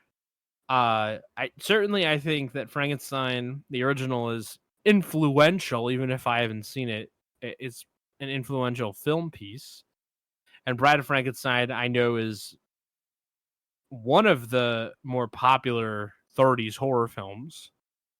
So it just gives you more of a spine to play against, like it also does a lot to make it feel like it's a parody of those movies. It's shot in black and white. It has like the classical score. It has the credit sequence traditional of 1930s film. The transitions are like a 30s film, with like the iris outs. and the fade to blacks, you know? Mm-hmm. So, I don't know, it gave him a lot of, like, structure, and I think that made everything a little more refined, and it wasn't just, like, wildly punching at the sky, but made it more... Yeah, no, I get what you're saying. It's less amorphous, you know. It has that spine that they can always return to after a joke. I almost shudder to say it's restrained, but I think you know what I'm saying. Why don't I make a note? Is this film restrained? And we will come back to that. Sure. Because I would like to hear more about what you mean about that. But why don't we go into recapping the movie first before we get too into the weeds on this? Sure. So right. You brought this to the table. Would you like to do the recap? I will. All right. Okay. So there's this guy, right? It's Gene Wilder, but he's Victor Frankenstein. Sorry, Frederick Frankenstein. It's very important. He is a lecturing. Go ahead. I was gonna say it's worth mentioning. He spells it like Fronkon, very much not close to it's Frankenstein. Yeah, but he's really leaning away from the name Frankenstein. So he's like giving a lecture. He's like a doctor at like a medical school type situation. And his grandfather is Victor Frankenstein, the infamous guy who did all of this stuff, right? Transylvania, all that shit. And for whatever reason, there's this dude in his class who's like, but didn't your grandfather try to reanimate the dead? And Gene Wilder's like, I am interested in the living. Like, he's like freaking out. And then he stabs himself in the leg. They have a section where they like have like this like unhoused person they bring in, and they like show the difference between like voluntary movement and like just brainstem activity. Yeah, stuff with like walking versus reflexes. Yeah, like, oh, I'm going to hit you in the leg and your leg's going to kick up versus raise your arm and you responding. But they like actually like torture the guy. And then at the end, there's this creepy dude with a box who we see he retrieved it from like the skeleton of Victor Frankenstein. And he's like, oh, I've got something for you. And then the next thing that we know, Frederick has inherited the family castle in Transylvania. So he's got to go over there. He's got to go to Transylvania. So, question. What was in this box? Was it the key to this castle? Like, what? I got to be honest, I have no memory. I have the scene up. He's holding the box. He's like, Dr. Frankenstein. That's Frankenstein. I don't know if we actually know what's in the box. What's in the box? What's in the box? So then he gets on the train station, and he's like, is this the... And then they're like, we're stopping at Transylvania Station. He opens in the window. Boy, is this Transylvania Station? Yeah. All right, he gets out, and he meets the hunchback, bug-eyed guy named Igor, whose grandfather used to work for Victor. But because Frederick is pronouncing his name Frankenstein, he says, well, it's pronounced Igor. So now Frederick Frankenstein and Igor go over to the carriage, and he throws his bags in the back, and then there's a beautiful young lady in the back named Inga, who is going to be his lab assistant. She's going for a roll in the hay, a literal roll in the hay. Is roll in the hay like a euphemism for something? Yeah, fuck. Okay. I've never heard that. Hey, you want to go for a roll in the hay? Yeah, it's because you're not... Whoa! I'm your podcast co-host, CJ. Yeah, don't think you... We gotta get podcast HR in here. This is educational. I was just... Yeah. So, okay. Then they take the carriage up to the castle. They do some gags. Wolf? Where? There. What? There, wolf. Their castle, right? They get there, and then they meet the intimidating housekeeper. So, by the way, Igor was played by Marty Feldman, and Cloris Leachman played Frau Blucher, and Terry Garr played Inga. So Inga's like his very Frederick's technically engaged to this woman, Madeline Kahn, who doesn't want anything to do with him, and won't let him touch her. And Inga's basically throwing herself at the guy. So that night, Frau Blucher is every time that they say Frau Blucher, the horses go. No matter where, she doesn't have to be in the scene. They are deep in the bowels of this castle, and they're like, "Oh yeah, Blucher is and then you just hear in the distance. So yeah, that was one of the best running bits. Yeah. So that night they hear music, and so they investigate, and they find the inner lab and library of his grandfather, Victor Frankenstein, where Gene Wilder basically figures out that he had private journals and he was actually able to reanimate the dead. So then they're like, okay, well, we'll figure this out. So they steal the body of a recently executed criminal who's enormous, who's 7 feet tall and 300 pounds. And he's played by Peter Boyle. And then they get the body back. And they're like, okay, listen, Igor, go to the brain depository and get me the brain of Hans Delbruck, and who's a genius, right? Who is a altruist genius. Igor lets himself in and accidentally destroys Delbruck's brain, and he takes a different brain instead. I'll brain get to that. Labeled... You don't want me? No, I won't reveal it. I won't reveal it. Reveal it. So Frederick doesn't know any better. They do the bit. It doesn't work. They're all upset. He's pissed. They're having dinner, and then all of a sudden they hear in the basement. So they all go down. They stop eating dinner. They go down, and they find out that they were actually able to bring the monster to life.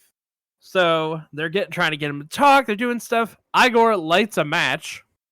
And the monster freaks the hell out. They have to sedate him. And that's when it's revealed that, the audience knows this from the beginning, but it's revealed to Frankenstein that the brain that he put in was not Hans Delbruck. It was Abby Normal. He put the abnormal brain into the monster, which he has resurrected. So, this has set the stage. Frankenstein is here, and he is now resuming, presumably, his grandfather's work. And they have successfully reanimated a corpse, but they did so with a brain of an abnormal brain, which makes him into a monster. Excuse me, I believe it was the brain of Abby Normal. Abby Normal, yep. The townspeople then have a meeting to discuss the fact that they don't like the fact that Frederick's here. They don't like that they think he's in continuing his grandfather's work. So Inspector Kemp, who has one eye and a prosthetic arm and a heavy German accent, goes to the doctor's castle and is like, hey, you're not making another one of those, are you? And he's like, nah, man. The inspector cheats at darts. He also tries to throw Gene Wilder off game on purpose, and Gene responds by throwing all the darts out the window, popping all the tires on the inspector's car. Yeah, fucking incredible throw. Oh my god. Not only is he breaking glass, but it is continuing to travel across a courtyard outside and puncture car tires. He's the real darts champ. Yeah. So then, while all that's happening, Frau Blucher has started to release the creature, and she reveals that the monster loves violin music, that she had a romantic relationship with Victor Frankenstein, and she wanted him, Frederick, to resume his grandfather's work because she loved the grandfather and this was the stuff that they did together and yada yada yada. So she actually was the one who was playing the music that first night that led him to the private study, and she was the one smoking the cigar that they found. So yeah. Okay. So then they escape. The monster escapes. The monster escapes by walking away while they watch. They don't like run after. So the monster then goes on a little bit of an adventure. The monster goes and sees a blind girl, and he also meets Gene Hackman, who plays a blind monk. I don't think the girl was blind. I think sorry. I think you're she's right. Just I was Gene misremembering. Hackman was blind. Gene Hackman was blind. They were not both blind. And she was playing in a well. Yeah, so I don't remember. I've seen the original Frankenstein. It has been a while, but so I don't remember if the Gene Hackman scene is a direct parody of anything, but the scene with the little girl is a very direct parody of a scene from the original Frankenstein where he's out on the loose and he finds this girl. She's like at a lake or something, and she's throwing flowers in. And the flower runs out. She's like, oh, we don't have anything more to throw in. So Frankenstein throws her in because he has the brain of practically a child. He doesn't really understand. And the girl ends up drowning. And that is like a big linchpin in the town forming a mob to go after Frankenstein. And there's actually, I really liked this scene because the girl is, like you said, at the well throwing in these flowers. She's like, oh, we don't have anything else to throw in though. And Peter Boyle as young Frankenstein gives the camera a look. Like, you really think I'm going to do this? And then kind of like I think it's distracted, walks away to go to the Gene Hackman scene. No, remember they end up playing on the teeter-totter, and then she gets jettisoned that's through the window into the bed. Yeah. So then they recapture the monster, and they lock him in a room with Frankenstein.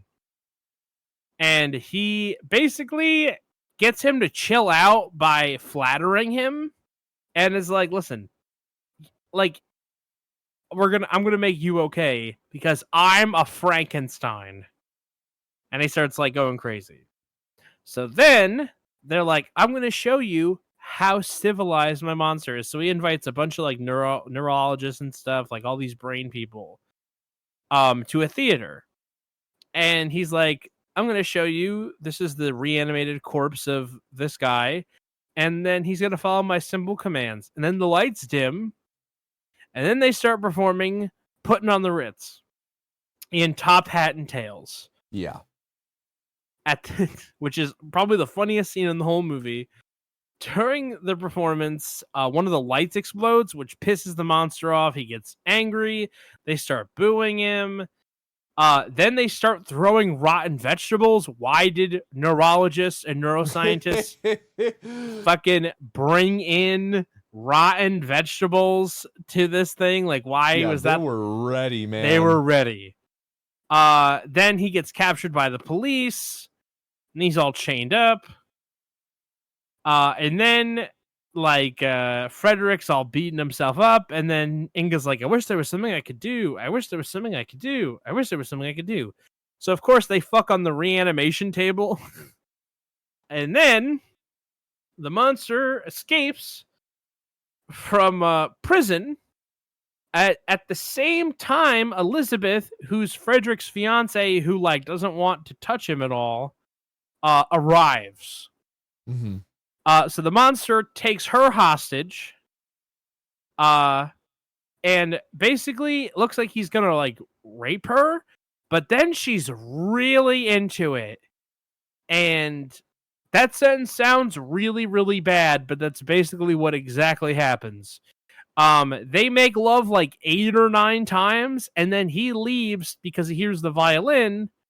And then she's like, "That's all they do. They have you 8 or 9 times, and then they just leave." The townspeople start to hunt the monster. But Frederick says, "Listen, I can transfer some of my intellect to the monster, so that he lives a normal life and that I live a normal life because I created him." So they it has to be like to the minute precise, otherwise it'll get all fucked up. It's like seconds off, but it works okay. The monster gets up, he reasons with the mob, and now the mob is like, "Oh, okay, you're kind of a nice guy." And then the Kemp is like, "Hey, you're okay, I like you." And then they all leave after he breaks his wooden arm. So then afterwards, the monster's happy. The monster marries Elizabeth. The monster's now sophisticated. I think that the monster's living in like this in like the States with Elizabeth. Frederick and Inga get married and are living in the castle. And then Gene Wilder hears the music and he starts acting like the monster a little bit. And Inga asks what Frederick got in return from the monster in exchange for his intellect. And Frederick just growls wordlessly, as it's heavily implied that he got several inches or maybe feet of the Schwanzstücke, which is right. That's the big part. Yeah, the they big kept part. talking about how he was blessed in that way. Yes. The monster. Yes, so he's hung like a horse. Let's put it that way. And then Igor is playing some instrument on the roof, like some kind of horn thing. It's like a cornucopia with buttons. Yeah. Man's at the end of Revenge of the Nerds. And that's the plot of Young Frankenstein. Very nice. Very nice for CJ. Very nice. Yeah. So, let's talk a little more intently about this. Maybe reveal some more thoughts. All right. I want to hear your butts. Okay. My big butts. I like the movie. I think it's funny. I think it's most funny when I think the funniest parts on this movie are the things that they don't really labor on. I feel like a lot of the jokes, you're talking about like werewolf, wolf there, those types of jokes. Yeah. A lot of the dialogue humor just didn't really land for me. Okay. It was a lot more of like the jokes that kind of just happened really quickly in passing, not ones that had big setups. So like, in that opening scene when they're at the lecture and they bring in the dude and he's like, "Well, hop on up." And the dude like rolls over and very slowly sits up and gets up. Like, it's one of those things that like, I feel like a lot of people won't really like pick up on, or maybe not pick up on the comedy of it, but like it doesn't present itself in your face as a joke. It's just kind of like, that's fucking hilarious. It says hop on up and the dude takes forever. But not in a way that they like make a big show of it, right? Sure. I think that's the thing, is a lot of the things in this movie that they make a big show out of as a joke didn't quite land for me.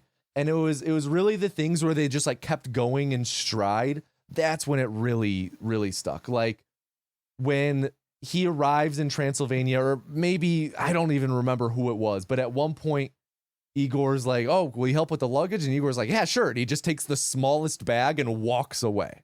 Yeah. That type of stuff. Like, I absolutely loved. Like, Igor whipping out his tiny cane to go down 3 steps and then handing the tiny cane. Yes, the tiny cane. Yes. Yeah, up to Victor at the top of the stairs. Great. Or like the horses whinnying whenever Frau Blucher's name is said, because it's not like they all pause and like look around like, oh, the horses. They like keep talking over the horses. They like the first time that they do it, they're like, whoa, geez. But then the rest of the movie, every time, it's It's just like little stuff in the background. And I just really loved those little jokes and those little moments that were peppered throughout. Those are the moments that really got me. And Yeah.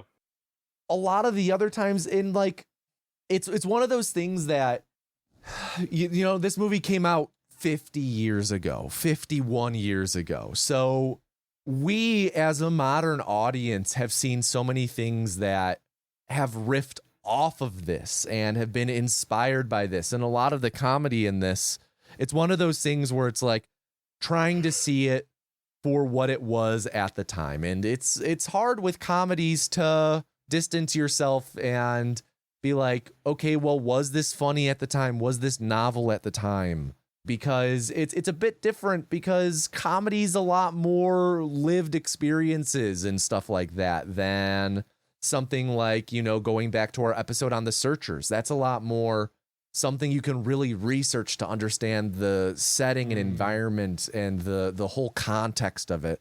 And with comedy, there's not as much context as for what was funny, right? Mm-hmm. What a general audience found funny, what I might have found funny if I were a 29-year-old seeing this for the first time in 1974 with only the media that was released prior and all of that. So it's one of those things where it's like, did I find it funny? Yeah. Did I find it hilarious? No. Could I see why people might have found this hilarious and why people consider this one of the greatest comedies of all time?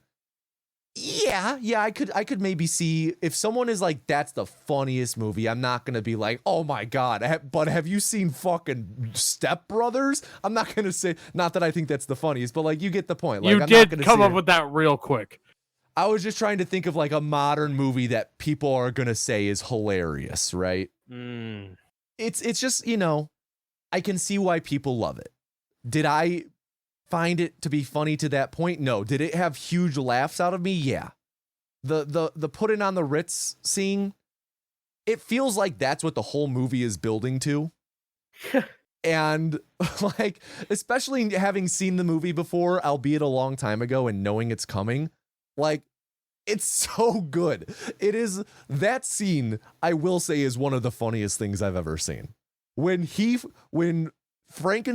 young Frankie's monster opens his mouth for the first time and sings. Yeah. It's genuinely one of the funniest things. Yeah. And yeah, because it defies all expectations of what you think is going to come out of his mouth, you know? Exactly. And it just catches you so off guard, even if you know it's coming. And it's one of those things where it's such a great scene that it's hard, you know, feeling how I do about the rest of the film, it's hard to not feel like the whole film just builds to that moment. But even if I found the rest of the movie horribly unfunny, that one scene alone is funny enough where I'm like, it's fucking worth it. It's worth all of the setup because it's so good. So I guess that's, you know, kind of where I'm at, is a lot of the movie I found a bit, I don't know if like laborious or maybe arduous is the right word, but it just really arduous. It was hard at times. I felt like the movie flew. I didn't feel like it outstayed its welcome at all. See, to me, I felt the first half was pretty tough. Not tough. Tough implies I had a hard time sitting through it. But like, you know, I guess, and maybe this is just the type of role.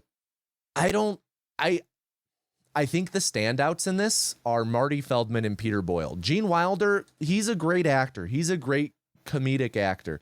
He didn't do much for me in this. And the first half of the movie, in fact, I kind of made note, it's 53 minutes in that Peter Boyle first awakens as young Frankenstein. That's half the movie. Yeah. And the first half of the movie, it's like, I really only had Marty Feldman like keeping me hooked on the comedic sense of it with the comedic beats. So like the first half of it just was a little tough for me. Okay. Well, I have a few things. One, not everybody in every scene can be scoring. No, right? and I understand that. I understand that. Like Gene Wilder has to play it straight so that Yeah. all these other characters can shine and be funny. Yeah, no, and Right. I get that. But like let's go back to like Coming to America. Like in that, Eddie Murphy's very much a straight man in that. At least I found him to be. And I found his a movie you performance- notoriously did not enjoy. I enjoyed it. I just didn't like it. I gave it a Okie Dokie, but it had moments. You can't use Coming to America as your example. Well, no, I mean I'm using his role in that because I really loved Eddie Murphy in that, and he is like the straight man in that movie. Again, at least I found him to be like he is a bit of a grounding force in that. And I don't know, Gene Wilder wrote this, right? Yeah. It felt with like Mel Brooks. It felt like Gene Wilder was very generous in his writing towards the people around him. I think that's the best way for me to put it. Yeah. I didn't find, and I think a lot of it is because, like I said, like a lot of the humor is, it just didn't really, a lot of like the setup and like payoff like jokes and whatnot just didn't really stick with me. It was like really all of those little things like I called attention to, which there are plenty of, and that's what like kept me really in, is all the little jokes. But like all the jokes that, you know, the scene is kind of built around, just I don't know. They didn't tickle me, right? They didn't tickle me. It kind of boils down to that. And yeah, the first half, again, I don't want to use the word tough or slow, but I think the first half really pales compared to the second half. It's interesting. I have like the opposite reaction. I didn't feel like the movie was tough. I felt like the movie zoomed by. And I was looking at the timeline because I found it interesting that, you know, Peter Boyle shows up relatively late in the movie. But there's a lot of bits in this movie that I like that are small. But like the put the candle back, right? I thought that was funny. You know, with the spinning bookcase. Yeah. Yeah, that was okay. That was like, I don't know. It was okay. Or I like think when I think that's my reaction to a lot of things. It's just, it was okay. Sorry, I didn't mean to cut you off. No, you're fine. When Igor is like, when Gene says, "Oh, can you bring in the bags?" and he goes, "Sure, you take the blonde and I'll take the brunette." Like that was funny, right? I said that the best part about Igor in the movie was that it felt like he was the only one that knew he was in a movie. Yeah, no, he is a standout. I would like to get to him later. All right, yeah, we'll no, I don't know. I think, yeah, I honestly think just a lot of like the actual like spoken jokes didn't land for me as much. It's hard to put into words. I hear you, I guess. So I don't know. Yeah. But no, I don't feel the same way as you do. So I want to hear, you know, you talked a little bit about this film. You know, you said you weren't sure if you wanted to use the word restrained. I want to hear a bit more about that. I did feel restraint, you know, like I think Blazing Saddles is hilarious. And if you ask people what their favorite Mel Brooks film is, a lot of people are going to say Blazing Saddles. That is going to be a popular answer. But in that, it's not tied to narrative beats, right? It can kind of go anywhere. But this is kind of anchored in the idea that you already... It's a parody of the monster Frankenstein's Right. monster. So you know the beats. You know music soothes the savage beast. You know that he doesn't like fire. Like it has to hit on certain things. There was a guy, he was writing Superman, and it was the arc for Superman where something had happened and Superman had either agreed or forfeited or whatever. He wasn't going to use his powers for X amount of time. He decided to not use his powers. And so it was Superman like across America. I don't remember the specific arc. I don't remember if it was called that. But I heard the guy who wrote it, who I believe wrote iZombie later on, but same guy. And I remember listening to him talk about it at the time. This was probably like 15 years ago now. But the guidelines that he was given were like, listen, you got to go to this Stuckey's and you got to stay at this Howard Johnson's. But how you get from point A to point B is up to you, right? So like DC says, this is where you have to go. These are the points you have to hit. This is where Superman has to end up so we can do the next arc. But what you do in that arc is up to you. And so I felt like in the context of Young Frankenstein, there is some pre-built-in structure here because you know that what he has to do. You know, he's got to reanimate the dead.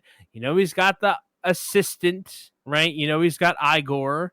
Instead of being some dim-witted, hunchback oaf, he's the funniest character in the film. Like, if comedy is the defying of expectations, I feel like where a lot of the character actors are allowed to shine is in their just breaking out of what you would expect that character to do. Definitely having the tight wound Madeline Kahn's character fall in love with the monster, going for a literal roll in the hay, you know. That defies the expectations. So I think having those beats, like having he's gonna run away, the townspeople are gonna riot, and it has to end, and like these are the main beats, these are the structural posts. Having that already and having this be a parody film of those 30s Frankenstein films, I think adds way more room to be funny with things like Putting on the Ritz. Because it's the subversion of expectations along inside of the guardrails, inside the box you've already created for yourself. It's right? like you're confined to this box made of aluminum and you're punching to get out and leaving giant fists poking out of it. You're like really pushing it to its limits while staying constrained to that original conceit. Yeah, like you have to fill this box, but no one said what you have to fill it with. Right? So I just felt like they got a lot out of a lot of the characters in this. But yeah, no, that's sort of what I meant by I felt more restrained. Okay. No, I get you. I get what you're saying. And I feel like in the previous few films, like I love the producers, but I feel like everyone on screen, the producers is trying to score. You know, I think it was on the set of Splash. Did you ever see Splash? Yeah. And I think you've told this story, but go on. It's the Ron Howard thing where Yes. Tom Hanks is like, up until that point, he had done like bosom buddies. And so Splash is the movie where like Tom Hanks falls in love with the mermaid. Yes. And it's like, listen. So Tom Hanks is like doing every scene like, whoa, hey! And Ron Howard goes, listen, your job is not to score. Everyone else's job is to score. Your job is to love the girl. Right? So it's like you're playing a different part in the same spot, but you're playing it much more reserved, right? You're playing it on the silver screen, even though the silver screen is a big screen. You know, you're acting on the only real estate is the lens of the camera. So it's like there isn't always a space to like be like taking up all the room. I think some of what I find exhausting about modern comedies is that everybody is trying to do so much. It's like everybody's trying to make their performance on screen be like a TikTok where you gotta score in like 10 seconds, you know? You gotta have a punchline. It's not a great example, but like I don't find like Shane Gillis. I don't genuinely find Shane Gillis funny. I know Shane Gillis, a lot of people find him funny. He's like currently like one of like the hotter comedians out there right now. He just hosted the ESPYs to like mixed reviews. But, you know, like I just don't find that person funny. I feel like he's always on 11, you know, like he's always trying to score. And I just appreciate it. I think, and this goes back to the Gene Wilder performance. I like this performance of Gene Wilder more than I like Willy Wonka. Right? Like the absurdity of that character. Or like, I don't know if you've ever seen like the Gene Wilder and God, what's his name? Richard Pryor films. Like Hear No Evil, See No Evil, or Stir Crazy. Like one of them is when they're both in prison. The other one is one of them is blind and the other one's deaf. You know, it's like too much. They're funny. They're funny films, but you know, just too much. So, anyways, I think I said more than I needed to say, but I think I got my point across more so. No, yeah, I understand what you're saying. I get what you're saying. So while not to totally change subject, something I jotted down while you were doing the recap is I did go and look. So that man who brought that box to the lecture, I do have an answer as to what is in the box. Okay. It's apparently the will of his grandfather or whatever. They put the will in the box? Yeah, so help me logic this out. So Victor Frankenstein Sr. dies. They put the will in the box. In his tomb. In his tomb. Where is he buried? Is he in he was like buried he was in castle? Like yeah, he was like in a mausoleum in the castle. Okay. So the will leaves the inheritance to Frederick. Okay. Right? He inherits it, right? Yep. I'm sure the will wasn't like my grandson, Frederick. I'm sure it was like whatever living descendants, right? I leave it all to them. Yeah, that guy had been dead. Yeah, that's what so what has been going on at this castle for like exactly 60 years? The guy was just a shitty fucking lawyer. And like Igor, what's he been up to? What's Blucher been up to? What have they all been up to? What's been going on at this place for so long? You know, the rates have gone up. You know, that's a good point. Oh my God. When the hump would change sides. Good running bit. Yeah. Another great running bit, you know, which, speaking a little bit about, and just kind of, I am a rather brilliant surgeon. I could do something about that hump. What hump? So, that reminded me a lot, like kind of what I was talking about with like things being inspired by it. Did you see The Holdovers? No. Okay. So it's a Paul Giamatti film from 2 years ago. And I would say minor spoiler for Holdovers is, so he has a lazy eye, and I went and saw this movie in the theater, and the entire time I'm watching, I'm like, I keep fucking feeling like they're changing what eye is the lazy eye. Like, one scene it was his left eye, one scene it was his right. And I'm like, what is going on? Did they have no production assistant paying attention to this when they were making it? Like, the continuity is horrible.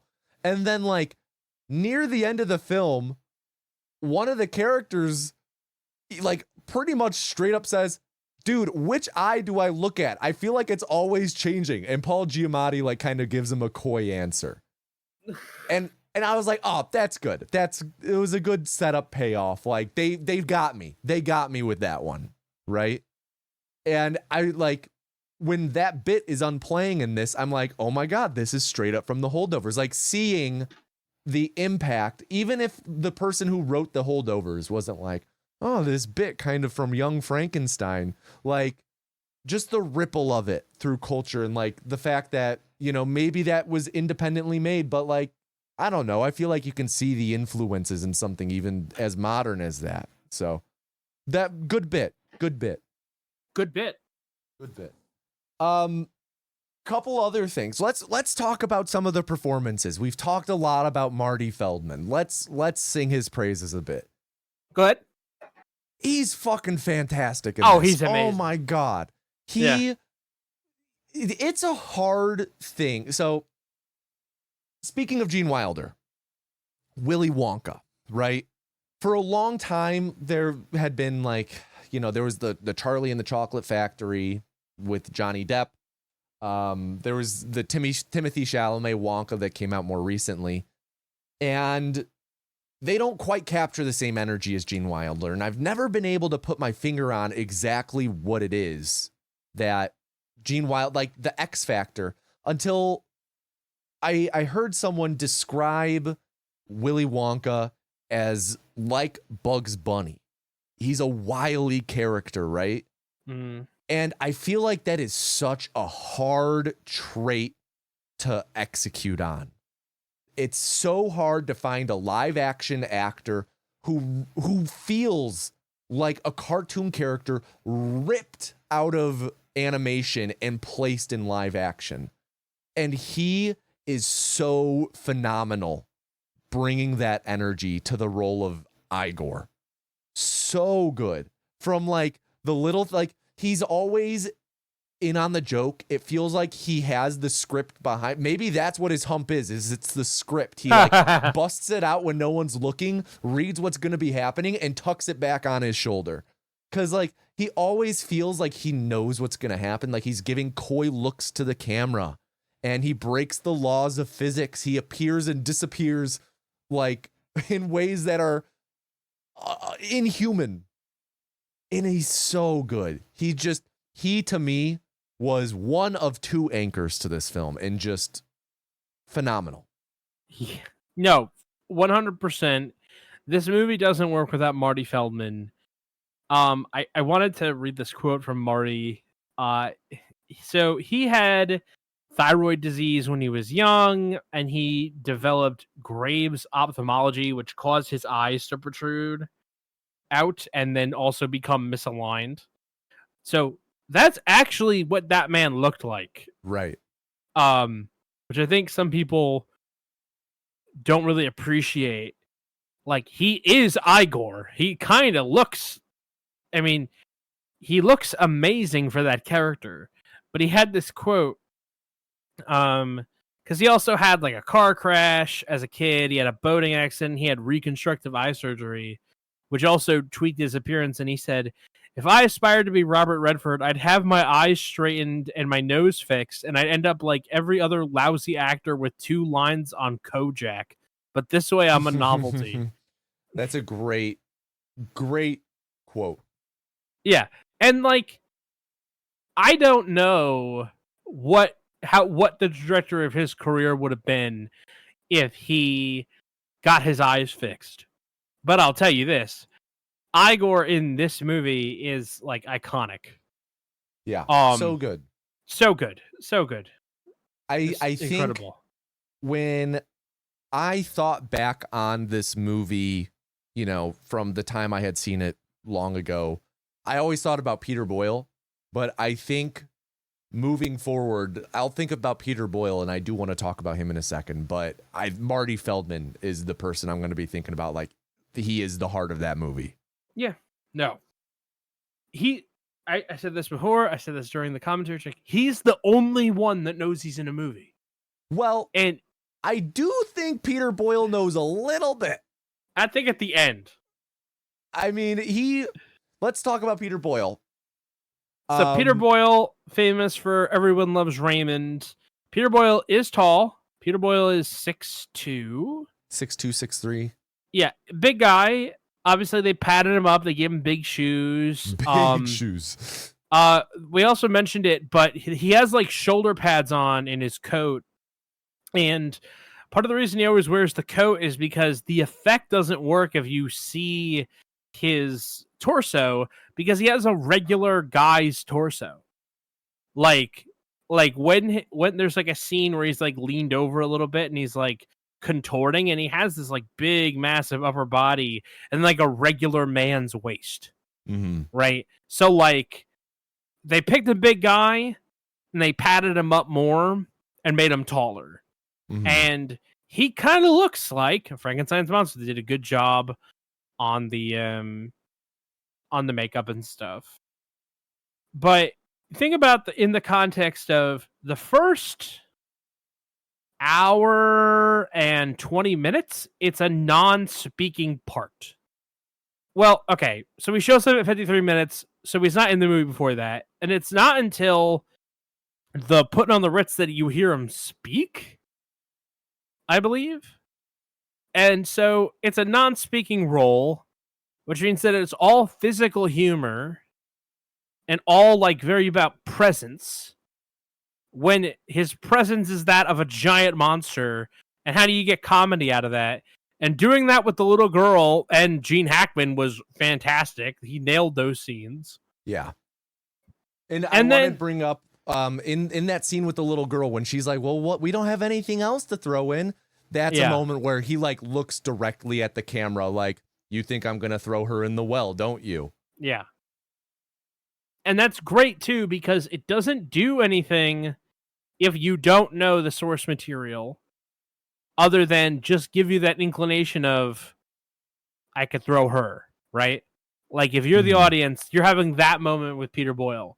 Like, well, there's something that we could throw. If you've seen the other movies, you know, you think I'm going to throw her, right? And then he does throw her with the teeter-totter, and she fucking soars.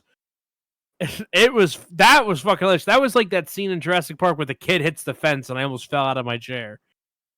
You remember that scene?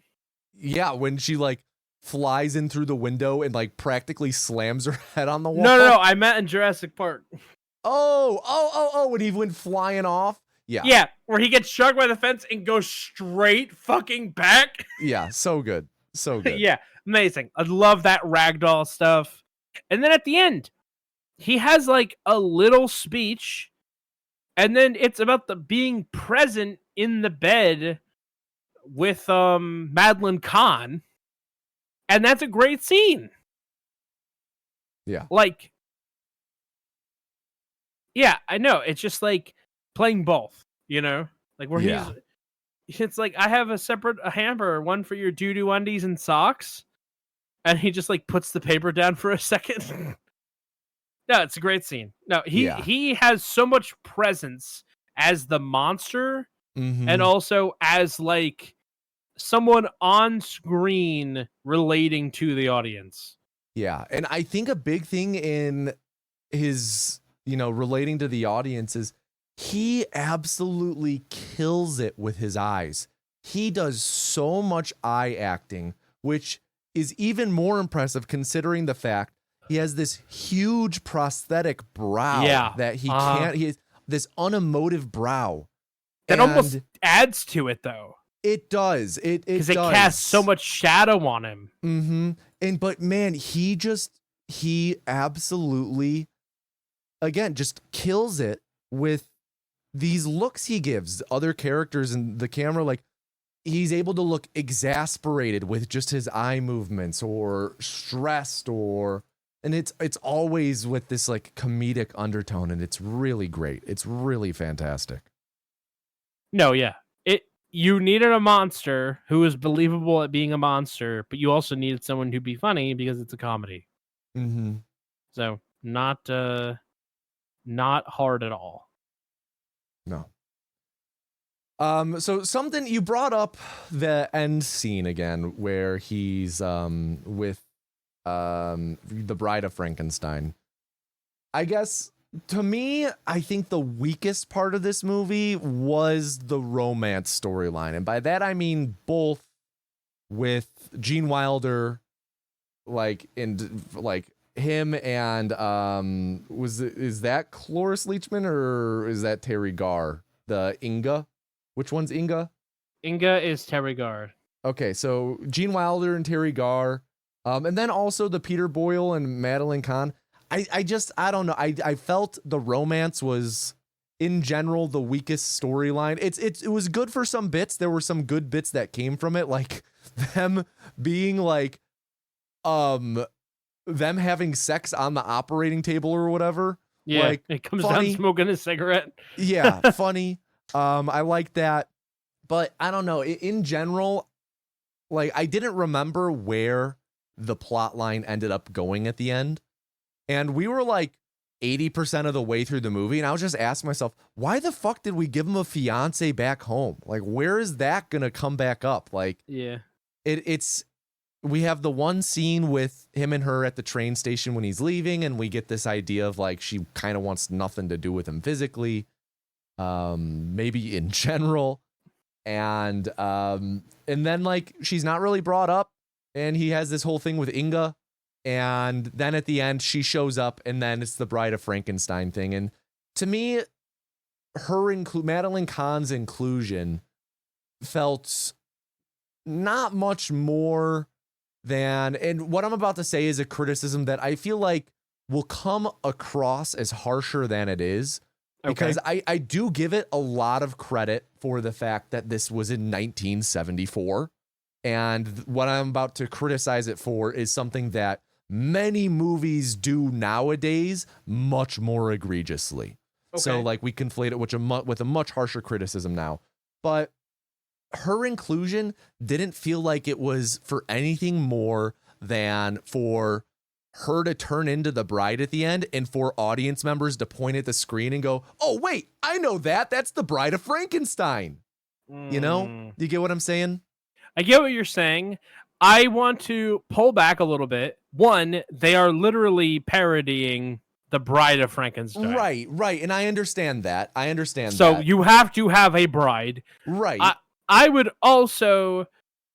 I am a lot more forgiving of films in this era for having love interests. Right, because we've talked about that. The studio mandates and because movies got to have romance. Yeah, and I don't know if you got this lecture in English too, but I remember when I was in high school and college, they drill this shit into you that in Shakespeare, if it ends in a wedding, it's a comedy. If it ends in a death, it's a tragedy, right? So like, those are the hard and fast rules. If it ends in a wedding, it's a comedy. And it's like, okay, in that space, it doesn't really feel like we have a lot of room to navigate, right? Mm-hmm. It doesn't really feel like somewhere in there that doesn't feel right. Now, if that's how it is, that's how it is. There have been people who've studied Shakespeare for a lot longer than I have and are more inclined to weigh in than I am. But there's a part of me that is also like, I get it, right? This is a comedy. It has to have a love interest. And I knew if it's like, almost like if that's what it takes to get the funding, it's almost like Mel Brooks would be like, yeah, just give me the money. You know? It also makes stories like The Producers that much more interesting, right? Where it's like, yeah, what's the love story there? Yeah. You know? No, I feel you. I do want to go back to your point about like, well, yeah, they're parodying the Bride of Frankenstein. The thing is for me though, is like 95% of this film is Frankenstein. And to me, it only felt like the Bride of Frankenstein parody at all just came in at the end with this storyline. Like it felt very contained to our parody of the Bride of Frankenstein is that a woman turns into the Bride of Frankenstein at the end, you know? And it's one of those things where it's like, personally, I would have preferred either they don't do that, they cut that, or they just incorporate Madeline Kahn a little bit more. Maybe have her come out to Transylvania earlier, you know? Yeah. I just wanted a little more meat on the bone there. A little bit more. I just felt like it was a little lacking, and that because of that, it amounts to nothing more than, oh, Bride of Frankenstein. I know this. No tongues is a great line, by the way. Yes.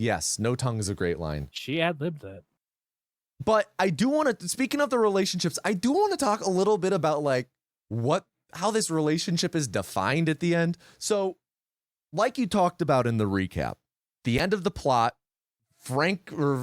Frankenstein transfers some of his intellect to the monster, and vice versa.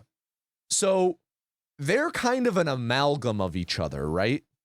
Like he's part monster, monster's part him. Like they have each other's intellect.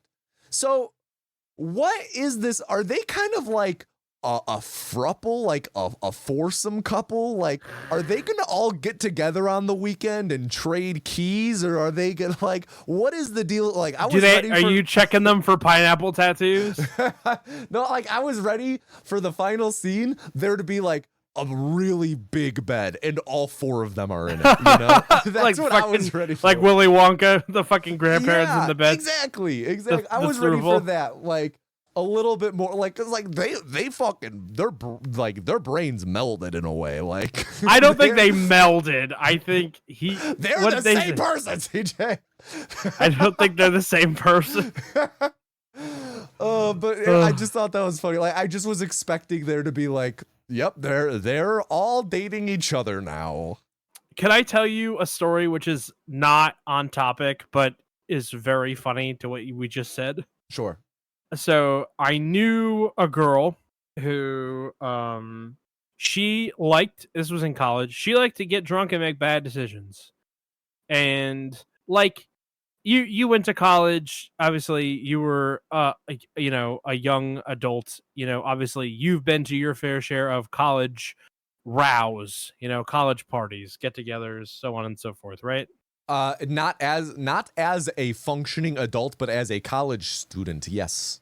Yes, I'm saying when you were in college. I don't go to college parties anymore, CJ. I don't care what you get up to on the weekend. I don't go to college. Once I graduated college, I stopped going.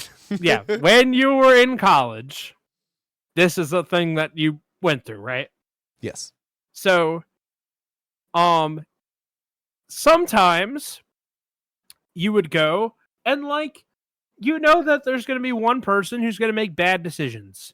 And like almost if you care about the people around you, at least in my experience, we tried to take care of people, right? Make sure that they didn't like lose their shit or, die. Like, just try to take care of you. So one night she managed to piss everybody at the party off. And she was talking like, well, listen, I got $100 in my pocket. She kept saying that. And I'm like, so finally someone says, okay, well, go spend your $100. So she does. And she was a little drunk. And I think that nowadays tattoo parlors won't tattoo you if you're drunk. It depends on the artist. A good artist won't. Yes, she did not go to a good artist. But she went and she got a tattoo. And she really kept it like wrapped up for like a day or two. Like kept changing the dressing or whatever because she bled a lot. Mm-hmm. And it turned out she got a giant fucking pineapple on her forearm. And we were like, why did you get a pineapple? Do you know what that means? And she's like, yeah, I love pineapples. And we were like, no, that's not, that means something. And she's like, what does it mean? So funny.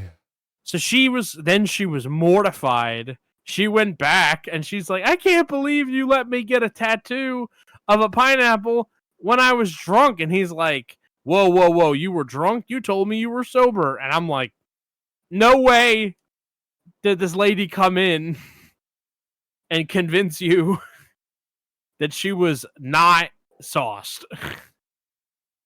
Like, my name's Bennett and I ain't in it, but that ain't what happened here, Jack. That's so funny.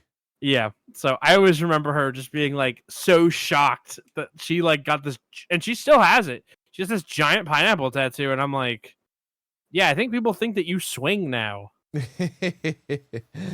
Oh my gosh. That's awesome. That's a good story. Yeah, I have them. But anyway, were there any other performances or things about the movie you wanted to talk about? I think the big thing, the last big talking point I wanted to bring up is just a simple question. Is this one of the greatest comedies of all time? We brought this up in the pre-show. Would like to ask it now that we've watched it. CJ, how do you feel? Is this one of the greatest comedies of all time? I need to know how big the list is. Of all time. No, I'm saying. Oh, well, it's up to you. Do you can add whatever qualifiers on this with your answer as you'd like. Okay, listen, it's one of my favorites Mm-hmm. of all time. So that's not a hard decision for me to make. I'm thinking in the context of like for example, are we talking a top 100? It's definitely one of the top 100 funniest movies of all time. Unequivocally. I don't think that that's too arguable. It is a comedy. It is inarguable that it is a comedy worthy of preservation. Right? So that I also feel like is a pretty inarguable point. I think that there are moments in this movie that are so timeless that they are worthy of preservation, that they are worthy of everybody seeing them. And I think a movie that everybody needs to see is fitting to be categorized as one of the greatest comedies of all time. So, with that criteria in place, I would say my answer is yes. But that's my criteria. Obviously, you don't have to use the same criteria that I laid out. Right. How about you? What do you think? Okay. Greatest in terms of funniest. I don't think I would like if someone was like, Tommy, what's the funniest movie you've ever seen? I feel like I would probably take a little bit to get to that. But, you know, if I'm trying to have a more thoughtful discussion about it, like what I talked about earlier, like with older films, I'm always trying to, and this is something that I've always been trying to work on, and I feel like I've been getting better at in the past couple of years, is just really trying to view things in the context in which they were released. And I feel like I would probably say, do I find it to be one of the greatest comedies? Probably not. But I could see why many would consider it. So I think I would say no. Okay. But if someone said to me, like, if we were talking funniest movies and they said Young Frankenstein, I wouldn't even blink. I wouldn't be like, okay, it's kind of slow in the first half. You know, I'd be like, okay, fair enough. You know, I can see why this. Do you mind if I with people. ask you a few follow-up questions? Yeah. Is this movie? No additional conversation allowed. Only the predetermined questions, CJ. All right. Okay. Only the predetermined questions. I got you. Do you feel like this movie is in the top 100 funniest films of all time? Geez, I don't know. I mean, sure. I personally am not really someone to like to assign numerical values to things like that. Like I even struggle with like Mount even Rushmore. Yeah, like Mount Rushmore, like that's a different type of discussion. But like if someone was like rank the top 100 films or rank the top, I'm not too like. I do it on Letterboxd as kind of a fun, silly thing, and yeah, but like I'm not even necessarily being like rank them 1 out of 100, but like, yeah, does this make the arc? I would need to sit down and I mean, probably, yeah. I mean, okay. It's hard to say because how many films have I seen in my life? Like 1,000 or 2? So like, of those, that's how many are comedies? Right? I would guess I would ballpark, like I have 700 something films logged on Letterboxd, and I'm sure there are many that I have seen that I've never logged from before I started doing Letterboxd. So like, let's say about 1,000 movies, like are 100 of those comedies? Maybe. You know, it's hard to say because there's so many movies I haven't seen. I haven't seen Blazing Saddles. I haven't seen Spaceballs. I haven't seen so many films that are hailed as this. So sure. Yeah, I would say, yeah, sure. It's up there, like top 50. Yeah, top 25. That's when I would probably say, I don't know. Can I ask you, what are some of your favorite comedies? So I can try and get some barometer for what we're talking about. Okay. So I think my favorite comedy of all time, period, is Pee-wee's Big Adventure. Like, I think that's a top 10 movie for me, period. Okay. Big fan of Pee-wee's Big Adventure. It just perfectly hits my funny bone. I grew up watching Pee-wee as well, so that's largely influential in it. Does Midnight Run count as a comedy? It does. I would put that up there. Oh Brother, Where Art Thou? If you're considering that a comedy. Okay, yeah, that's a comedy. Yeah. Heathers, if you count that as a comedy. 21 Jump Street. I think that's phenomenal. Same with 22 Jump Street. Dr. Strangelove, I particularly like. Shrek. I mean, what can we say about Shrek, right? Yeah, what can we say about Shrek? I like Shrek. Yeah, Shrek's great. You know, Little Miss Sunshine, that's up there. Hundreds of Beavers, honestly, that's up there for me. I don't know. There are a lot of comedies. There are a lot of comedies I really like. You know, for instance, something we've watched together, Anchorman. But I'm not. If you're asking me like, what are your favorite comedies of all time? I'm not gonna say Anchorman. Yeah, is it funny? Do I enjoy it? Yeah. But there are so many movies I think are better. Napoleon Dynamite, for instance. Like, that's a great comedy, you know? Like, I think going back to the whole, like, assigning numbers to things, I think this is a kind of a good example just to kind of, like, just to kind of demonstrate what I said. Like, I'm pretty sure on Letterboxd I give Napoleon Dynamite and Anchorman the same rating. But I would watch Napoleon Dynamite, like, 4 times out of 5 over Anchorman. Like, I just think it works better, you know? Okay. Even if I might just give them the same rating on Letterboxd, right? Yeah, I'm with you. No, I totally get that. I mean, listen, I have no room to talk. One of my favorite movies of all time is That's My Boy. Yeah, no, that's something. I own that shit, dude. Oh my gosh, that's so funny. Have you ever heard me back down from that take? No. I love how defeatedly you have resigned yourself to that. You're like, yeah, if I make a top 25 favorite films of all time, I've got to put it in there. As much as I hate that I have to put it in there, I've got to put it in there. Yeah, and you've watched it with me, and I die. Yeah, nonstop. You know, I was thinking like Blues Brothers is one of my favorites. You know? Yeah, that's a great one. That's a really great one. Yeah. No, there's some people that are so funny. Like Gene Wilder is so funny. You know? Mm-hmm. There's some people that are just funny in certain roles, but I feel like he's funny in everything. Mm. No, Speaking of greatest comedies, another one I just have to mention, Superbad. Fantastic. Never seen it. Yeah, I think that movie, this is not our Superbad episode. I don't want to get into a Superbad discussion.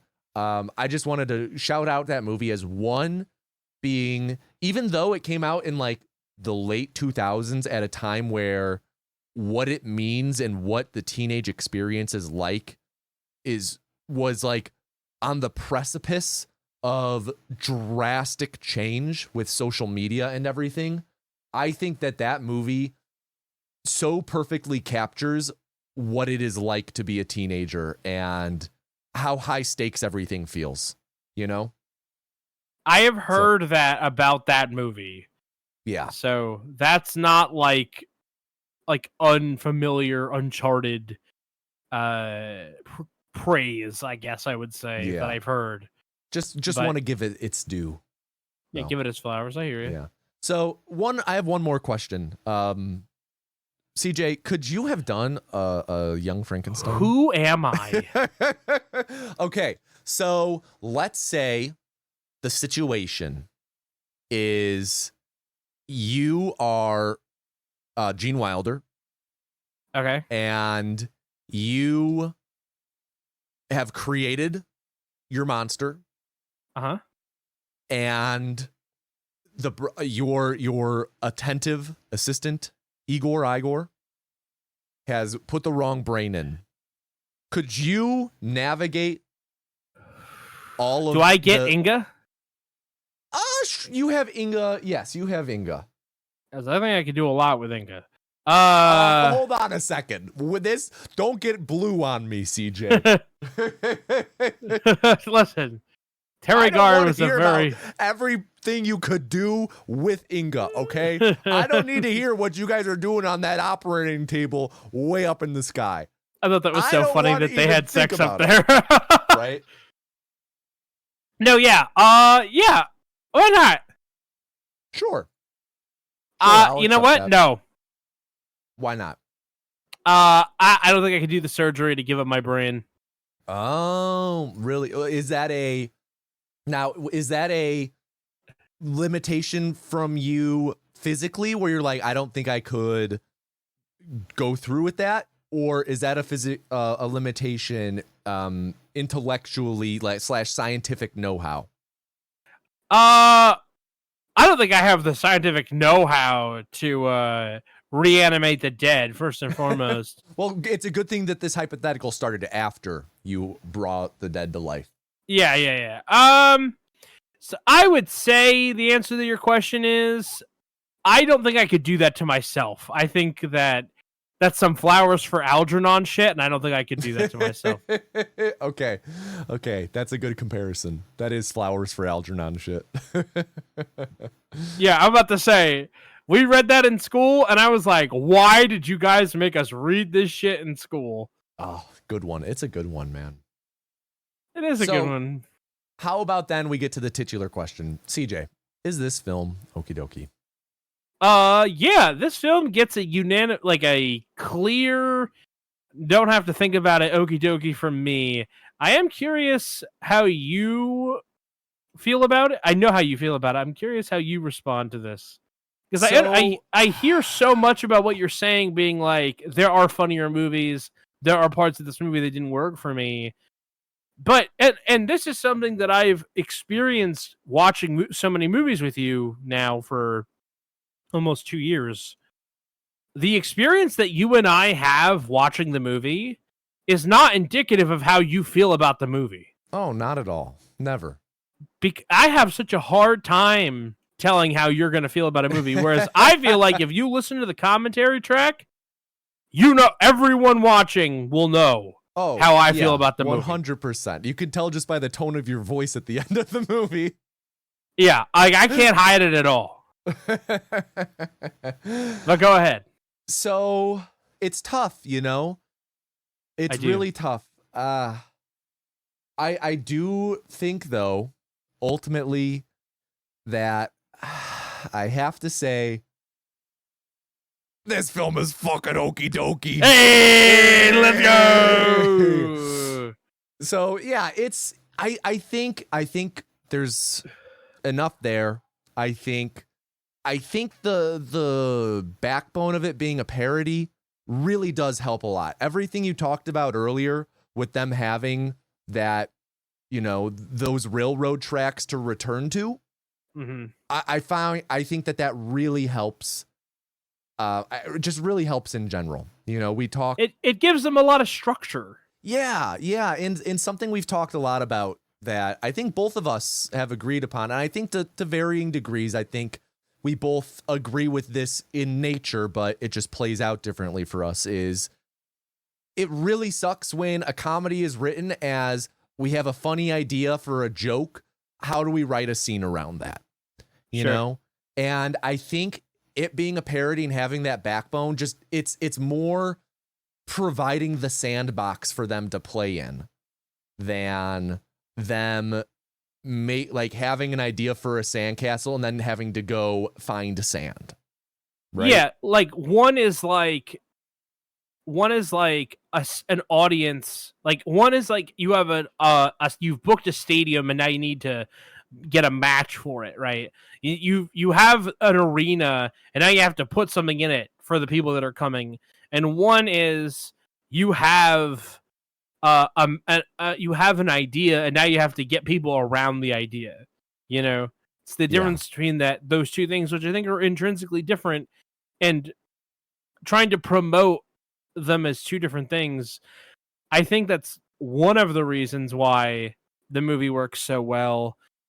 And like, listen, if you ever watch Blazing Saddles, I bet you'll like it. And you won't be like, oh, it was so unrestrained. But I think you'll also see what I was saying, where it's like, they really kind of went anywhere they needed to go for the joke. Yeah. You know? I hear you. So, but yeah. Well, nice. Cool.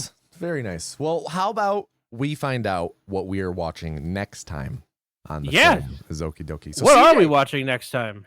I'm not sure if you know this, but Young Frankenstein was actually part 1 of a duology. And that is a duology on follow-ups to cultural juggernauts.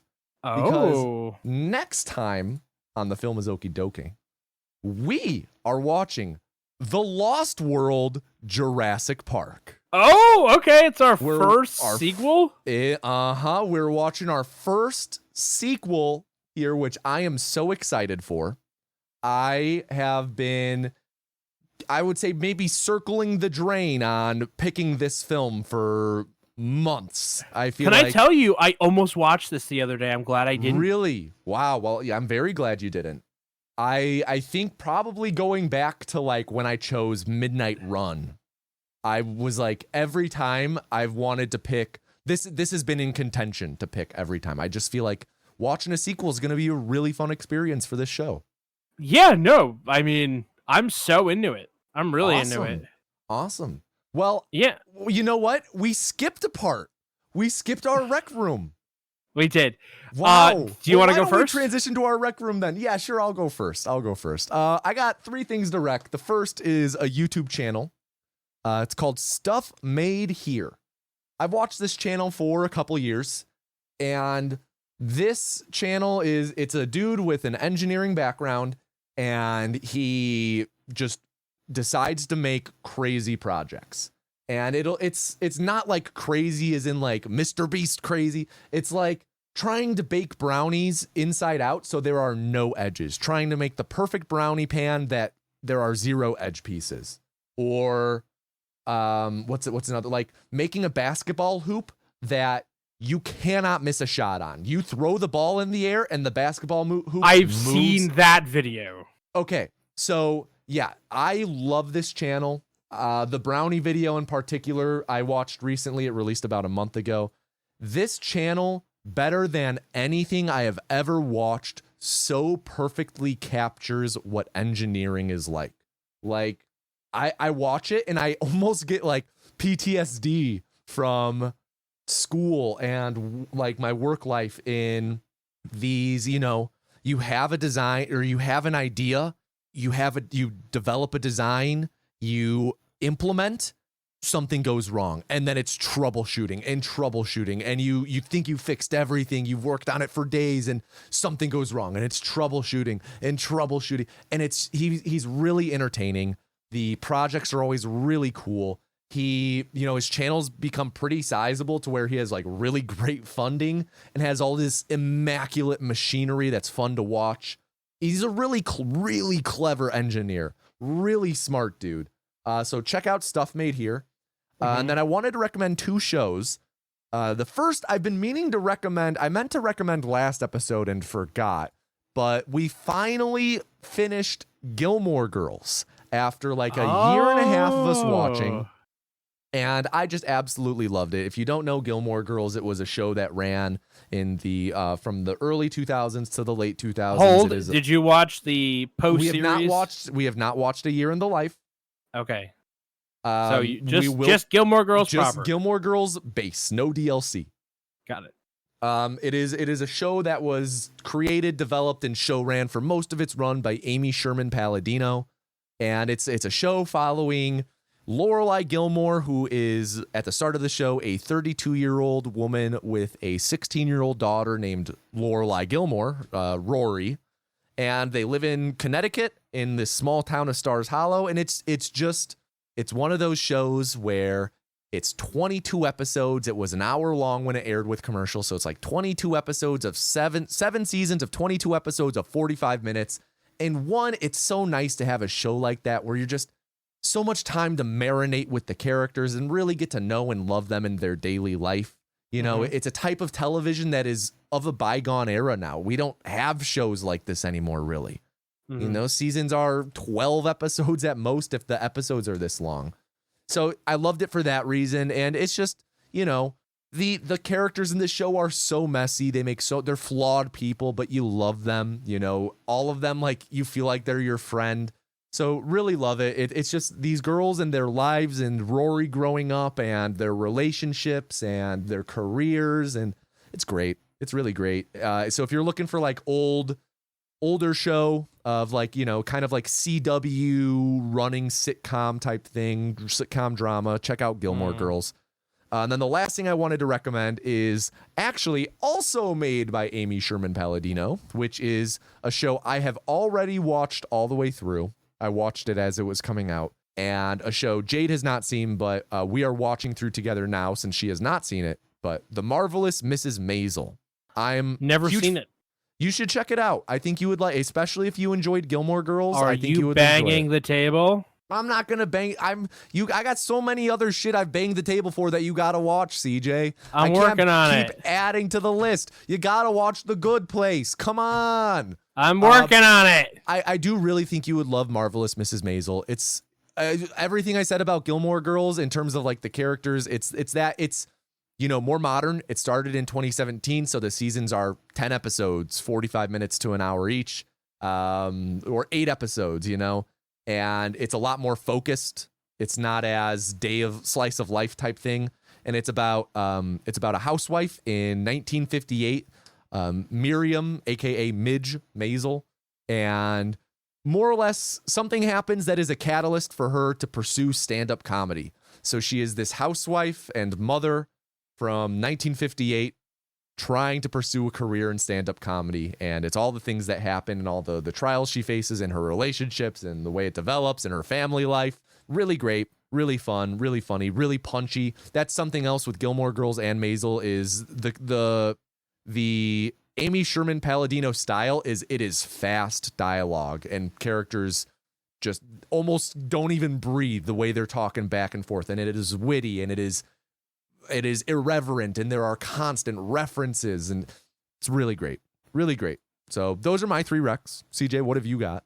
I am also going to try and give you 3 recs today, ladies and germs and bees and otherwise. I watched The Pit. And I've been wanting to watch this. Okay, I am banging the table for The Pit. Okay. Here's the thing about The Pit. I was taken off guard by how what's the word? Graphic it was. Now you're like, oh, but CJ, it's a medical drama. This sort of just turns that all on its head a little bit, because I saw way more of the soup than I wanted to. Not necessarily in a bad way, but I had to look away a few times. I also have a very low threshold, as has been previously discussed. So, all that having been said, it's a really good show. The premise of the show is that they are at a hospital, an emergency room, and it is in Pittsburgh. It's called The Pit, and it is basically, I think it's 12 episodes. It's 12 hours of a shift. So it's one day, and 12 hours of that day. Every episode is 1 hour. So, really good format. Noah Wyle from ER, if you watched ER back in the day, is in it. And it really crushes it. And I'm really excited they're making a season 2. I traditionally don't watch shows season to season not because I don't like it, or because I don't want to. My problem is always that I fail to come back, but I'm definitely going to come back and watch another season of this, without a doubt. The Bear season 4 recently came out, and so I'm going to take this opportunity. I believe we have both recommended The Bear. I'm going to recommend The Bear again. Are you watching The Bear? Are you making progress on The Bear? I forgot to tell you, we did get all caught up like a day or two ago. Okay, cool. Did you enjoy the 4th season of The Bear? Yeah, I did. I love season 1, love season 2. Season 3, I still really enjoyed. I still really liked it. I didn't think it was quite as strong. Season 4 feels like another step back up. Really liked it. Yeah, I think that I will say this. I do really like the show. I think everybody should watch The Bear. The Bear is hitting me with premise fatigue. And I hope that we're able to get back on track here, because I need them to start trending more in the direction of, hey, the restaurant is doing well. You know what I mean? Like, I need that turn. Yeah, I want to say more. I agree with you, and I want to say more, but I don't want to spoil where season 4 goes. Yeah, but I don't want to either. But I'll just say I am looking forward to season 5. Yes, but season 3. You know what I mean? So it's like they can get one more season like this out of me. So we'll see where we go. Having said that, still really a great show. And I was going to recommend Strange New Worlds, but then I did that in the beginning of the show. We've talked so much about it. So I think I'm going to recommend Game Changer, which is a show from Dropout. Oh, nice. Recently, so I discovered Dropout because you and I played a game at GDQ last year called Actually. Yes. And I don't know that I liked the game per se, but it was fun. I mean, I didn't have a bad time, but I don't know. I was like, some of them were too hard for me. And I'm a trivia person, right? So it also felt, there's this weird thing where implicitly you have to be like, actually, you know?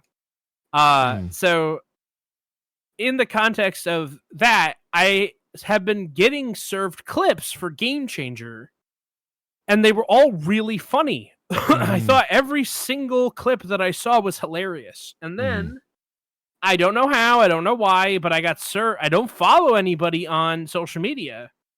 I got served a video from Sam Reich, who is the host of Game Changer.